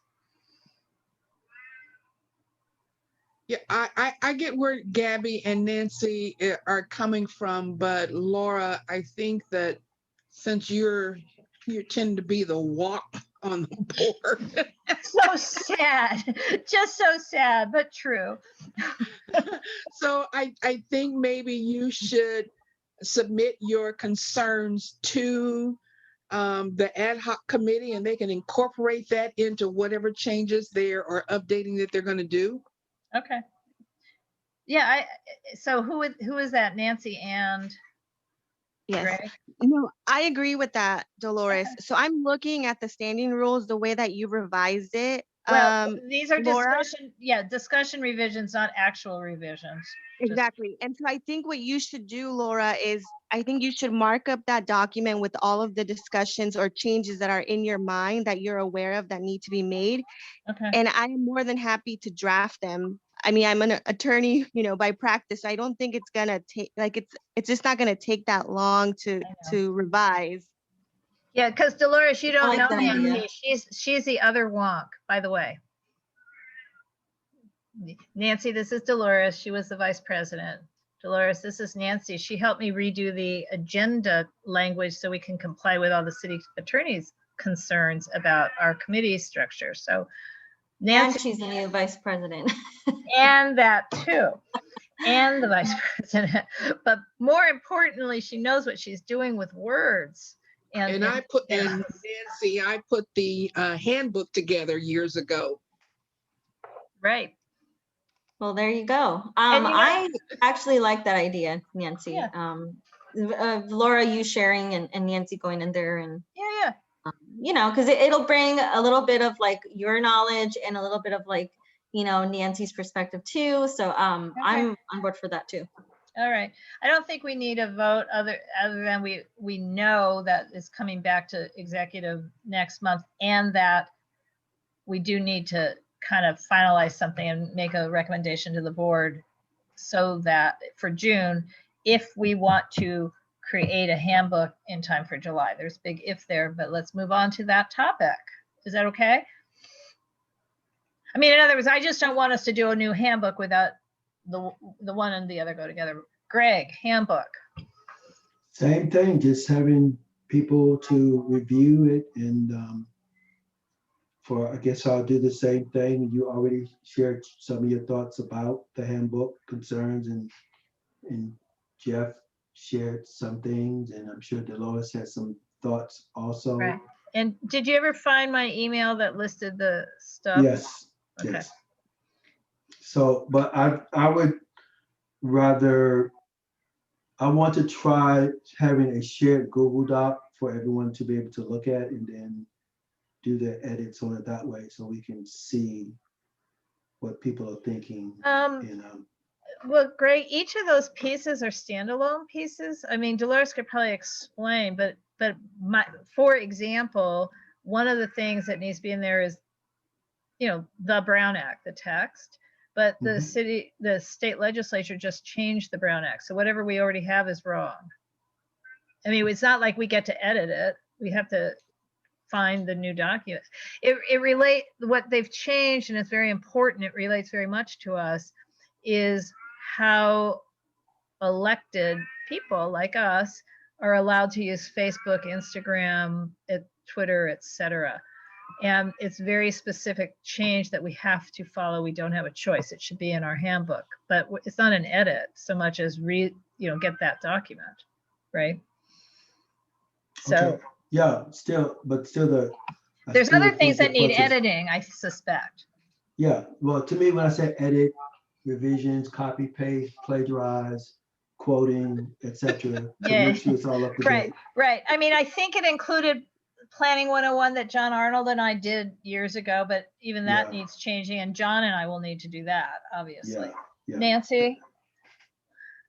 No, I think to the extent some things that can be is a standalone document, I think someone should be assigned as holding the pen, being the main drafter, because on Google Share, it gets complicated if everyone, makes edits upon another person's edits on top of another person's edits. And Nancy, my concern is that I agree with that, but I also want people to be involved with the process.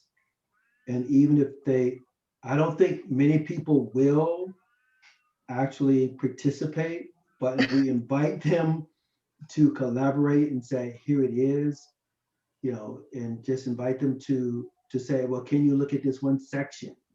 Or can you research this?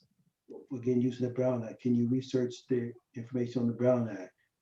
It's just trying to bring everyone in, because I know we have some people that are not on any committees or appears not to be on any committee.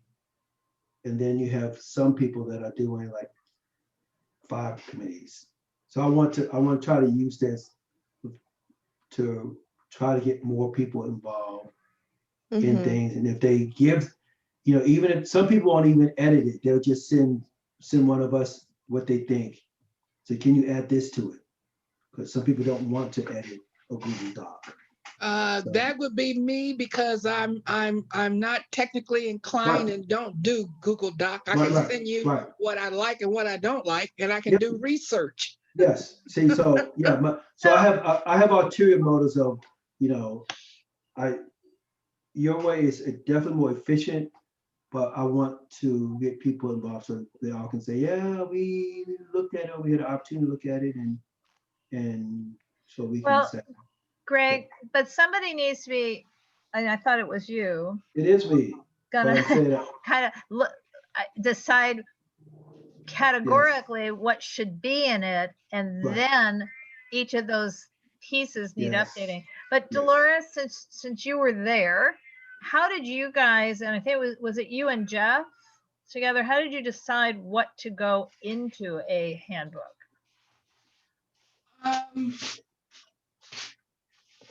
Based on what was required of all board members, I just kind of went through everything that they had required of me and talked it over with Jeff to decide if this should go in and if it shouldn't. I felt very strongly also that how the neighborhood council got established was very important to be put in there. Some of the stuff could be taken out, like all the rules and regulations according to how Dunn got established. I don't think that's really necessary. So some stuff can be taken out, but all the new stuff can be as well be put in. So, but it was basically what I like the training, the treasurer's training, and all that other stuff. Whatever was required of me to be a board member, I felt should go into that training manual, so they would have it handy to look at it. And if they questioned something, of course, nobody ever read it, but yeah. So right. So, and when I looked through it, And it's totally excellent. It's just sadly out of date. I mean, this is what happens in our world, but it also doesn't have, and I don't know if we need it. It doesn't have the what Dunn calls EVG, and I forget even what the E stands for, but VG is virtual governance. But there's a whole mess of documents that in theory, everyone was supposed to go to these trainings, but from our board, I think 6 people went, not 23. Dunn had multiple trainings on how to do virtual governance. We follow some, but not all of those rules. There's also now Robert's rules, which we barely follow, but the Robert's Rules organization has created a Robert's Rules for virtual governance. I mean, you know, these are the things that we didn't need before. The big question is, do we need them? When do we stop needing them, or do we ever stop needing them? So that on virtual governance, but there is also a bunch of new trainings. And like I said, the amendment to the Brown Act. I mean, there's just things, because it's such an excellent document you guys created, but the different components just need the new versions of same, if I'm saying that right. Not necessarily editing by us, because they weren't things we wrote. These were just documents you collated together pretty much, right? Except for the history of UNNC. So, Yeah. so can I propose, excuse me, Nancy? Yeah, Nancy has her hand up, and then yes, you may. Greg, I think you were I was just gonna say, how are we gonna move this forward? Yeah, that's what I was gonna say. Okay. That's what I was gonna say. I was gonna say, so what I propose is that, as I sent out the initial email, not this week, but next week, I will coordinate with Dolores, and Dolores, I am nominating you to be my co-person with this, so I could pick your brain about, we can talk more about what was in it in the past and just outline it and then go from there. How's that? We'll be the subcommittee for this. Okay. Thank you, my friend. Thank Oh, you. thank you, Dolores. All right, so that's done. Check. What's next? Oh, I'm sorry, and because I did just find things. So the other thing is, Dolores, something you have not had to live through is the cornerstone. There's something called Cornerstone now. Yeah, we don't just How people take the training, but there's a whole training book on how to use Cornerstone. I'll tell about that when we okay, meet. Cool.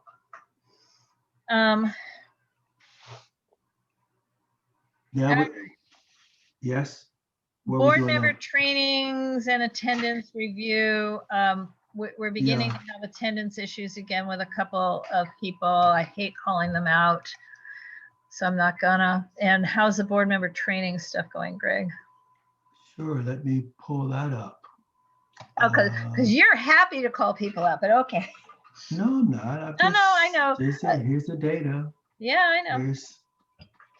Here's the data. Let me just close this one. And I mean, as soon as the election is over, I am going to talk with Gibson, because we have to wait for it to be certified for the competitive races, but then we have a whole bunch of our UNNC races that are not competitive, where the people who are running are going to be elected. I'm going to talk to him about getting the Cornerstone training links in advance for those people who are obviously going to be on the board, so they can be trained before they show up on July 1. I'm going to see if Dunn will do it. They may not be able to, because it's all about the budget year, because apparently every time they add someone to Cornerstone, it costs money, which would make you wonder why they're using such a system. Anyway. Okay. I'm gonna expire. Here's our training report. The tannish colors are the ones that are due to expire soon in the summer. So that's a little warning to those individuals.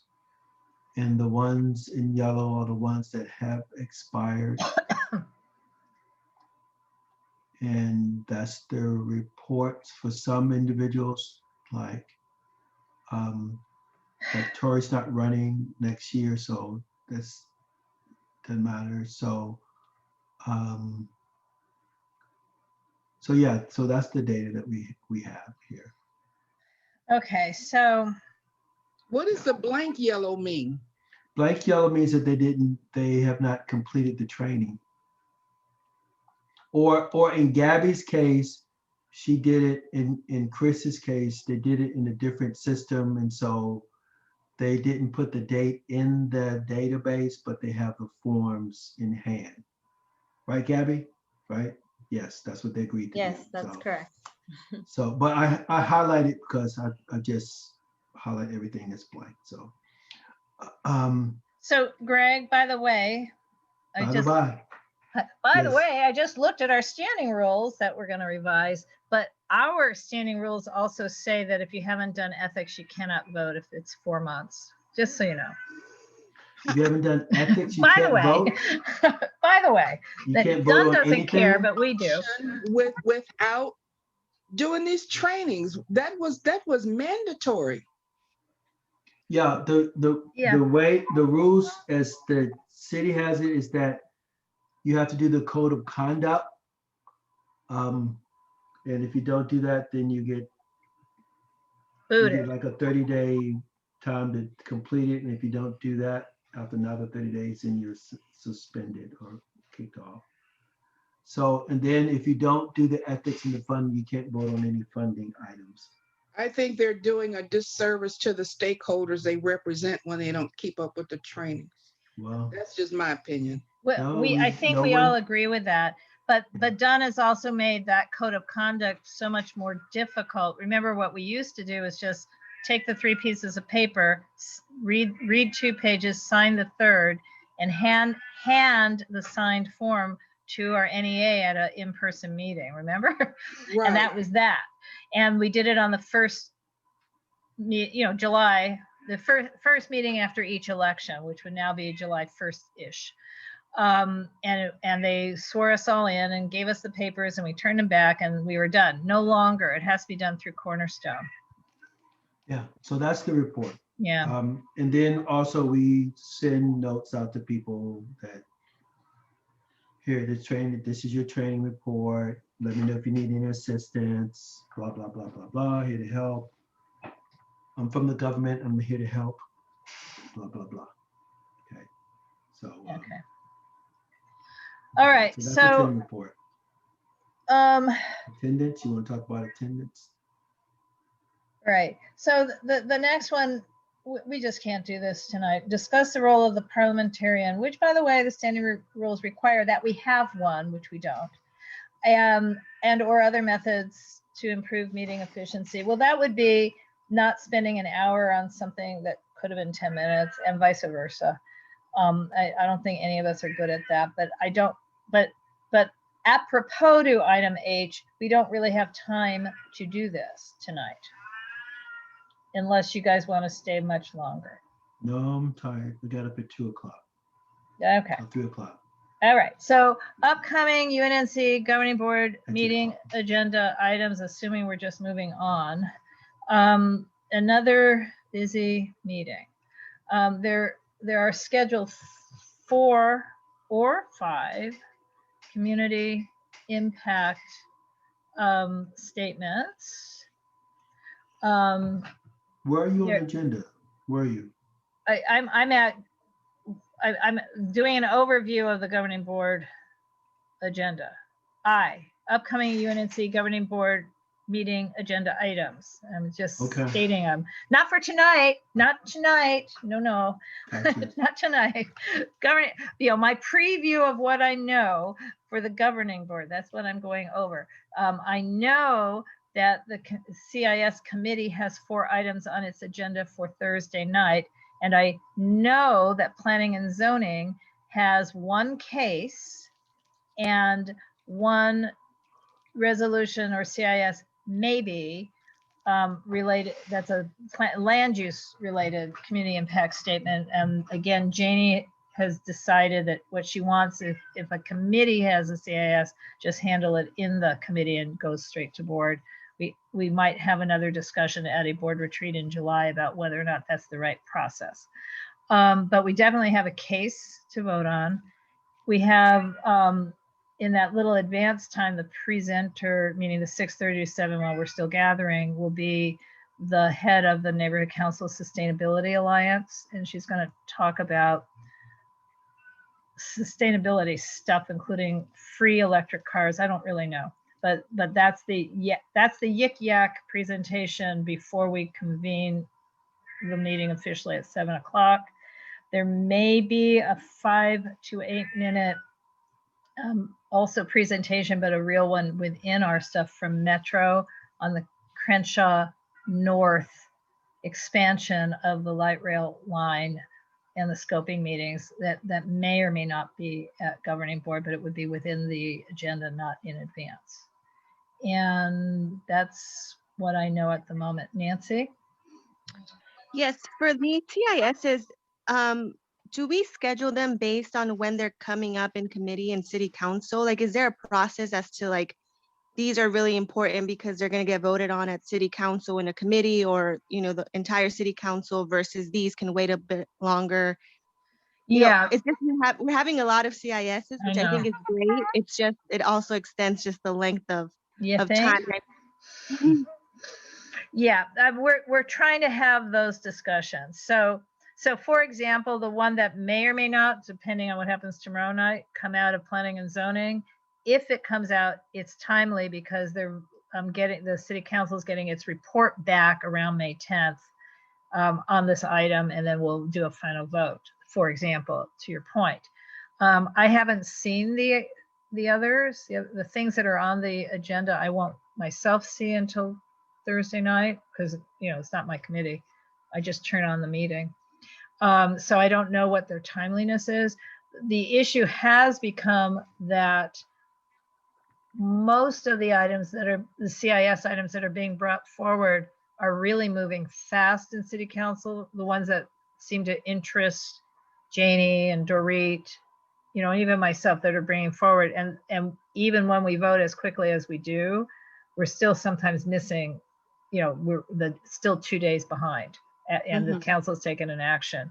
So what Janie's trying to do now is basically say there will maximum be 4 a month, which is still a lot, but no more 7s and 8s, if I'm saying that right. So that's at the moment. So it is something we could reconsider.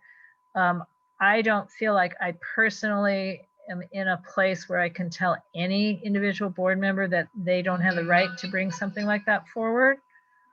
You know, I think we were trying to encourage it, and it's just the result is suddenly we're doing a lot. But it is something to consider.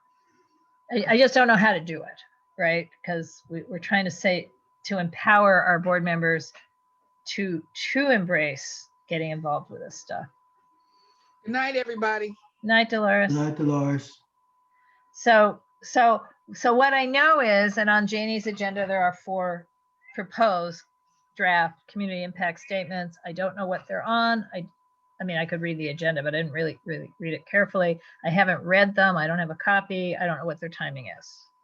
Okay, we're good. Okay. And that is because I empower other people to do that stuff. So, okay. And we also have on that agenda all of these redone administrative, but God knows there still might be discussion, all the funding requests and the reallocation of the budget. And Gabby had to leave, but she said she's completed the creation of executive committee minutes through October 2020 and may be able to present minutes at this session at the next meeting. She would like to be placed at the top of the agenda for approval of the minutes, which is fine if we had any, you know, to approve. Greg, I'm assuming we don't have money left even in the administrative budget to help pay for any help for her, right? No, based on tonight's meeting, we have like $0. We only have the $6,000 that we upped that amount for the photographer in graphic Yeah, organizer. no, I mean, I keep calling him a graphic organizer, the graphic designer. yeah, I mean, I'm just, yeah, I mean, no, we don't, but I know. it's like if we're doing a disservice to our community. Don has said we're fine because okay. because we're recording, you know, these meetings are all recorded. So anybody who wants a recording can request it and get it. But we're not posting the minutes on our website, and that's an issue. Yeah, we don't post the audio on the website, do we? Well, the Zoom, I mean, you wouldn't believe how huge these files are. So the audio. No, I know how big they are, but. So I don't know how we would. So, I mean, I can talk to Anne. I mean, in other words, I can copy them all on a giant mega gigabyte Zoom I'm not flash drive, give them to that. Anne and upload it. But these are long things. Yeah, I'm not suggesting that we do that because I'm just inquiring if we have the capability of doing it. Okay, well, that's it. It would depend what our bandwidth is on the server, I would guess. I don't know enough about websites. Okay. No, it can. Yeah, never mind. Yeah, I mean, I feel like we should just somehow cobble together minimal minutes based on our agendas and chats, and somehow listen to all these Zoom meetings a second time. I guess the issue would be, is that a priority, a large enough priority to say, well, we need to fund it. And we have to fund it. Well, do we need to fund it, or do we just need to find a board member to say, I'll step in and do it? Like I just said, I think we need to fund it. Okay. That would be my answer. I think we need to fund it because. No, seriously, can't minutes be as simple as you take the agenda and you write in the action taken? Come on. Well, I have it in my, I've done them. You've done them. No, it's not just that. No. I mean, it's a simple task. It's a very simple task to do, but it just takes a while because you got to get the right motion, how many people voted. Well, anyway, I used to take very long minutes, so okay. I don't know. So well, I think we don't have the money to throw at it. That's the thing. We don't. So we need to just go on and figure it out. And make sure next season we have a secretary who is able. I mean, COVID really has hit her hard, and she does such a good job otherwise that I don't want to. I just want to get her the help that she needs to do it. Exactly. Okay, well, we need to end the meeting, I think. Helena, good to see you again. Good to see you, my friend. I like your shirt, Greg. Good night. Good night, everybody. Good night, everybody. Night, Nancy. Good night, everyone. Thank you. Thank you. I enjoyed the cat, seeing the cat running around. Oh, I love that kid. I love that kitty. Oh, she's gone now. Okay. Bye. I'm hanging up. Lizzie, I know you're still here, but did you mean to still be here, or can I hang up? No, I'm gonna go. Bye, Laura. Bye-bye. Talk to you later. Okay.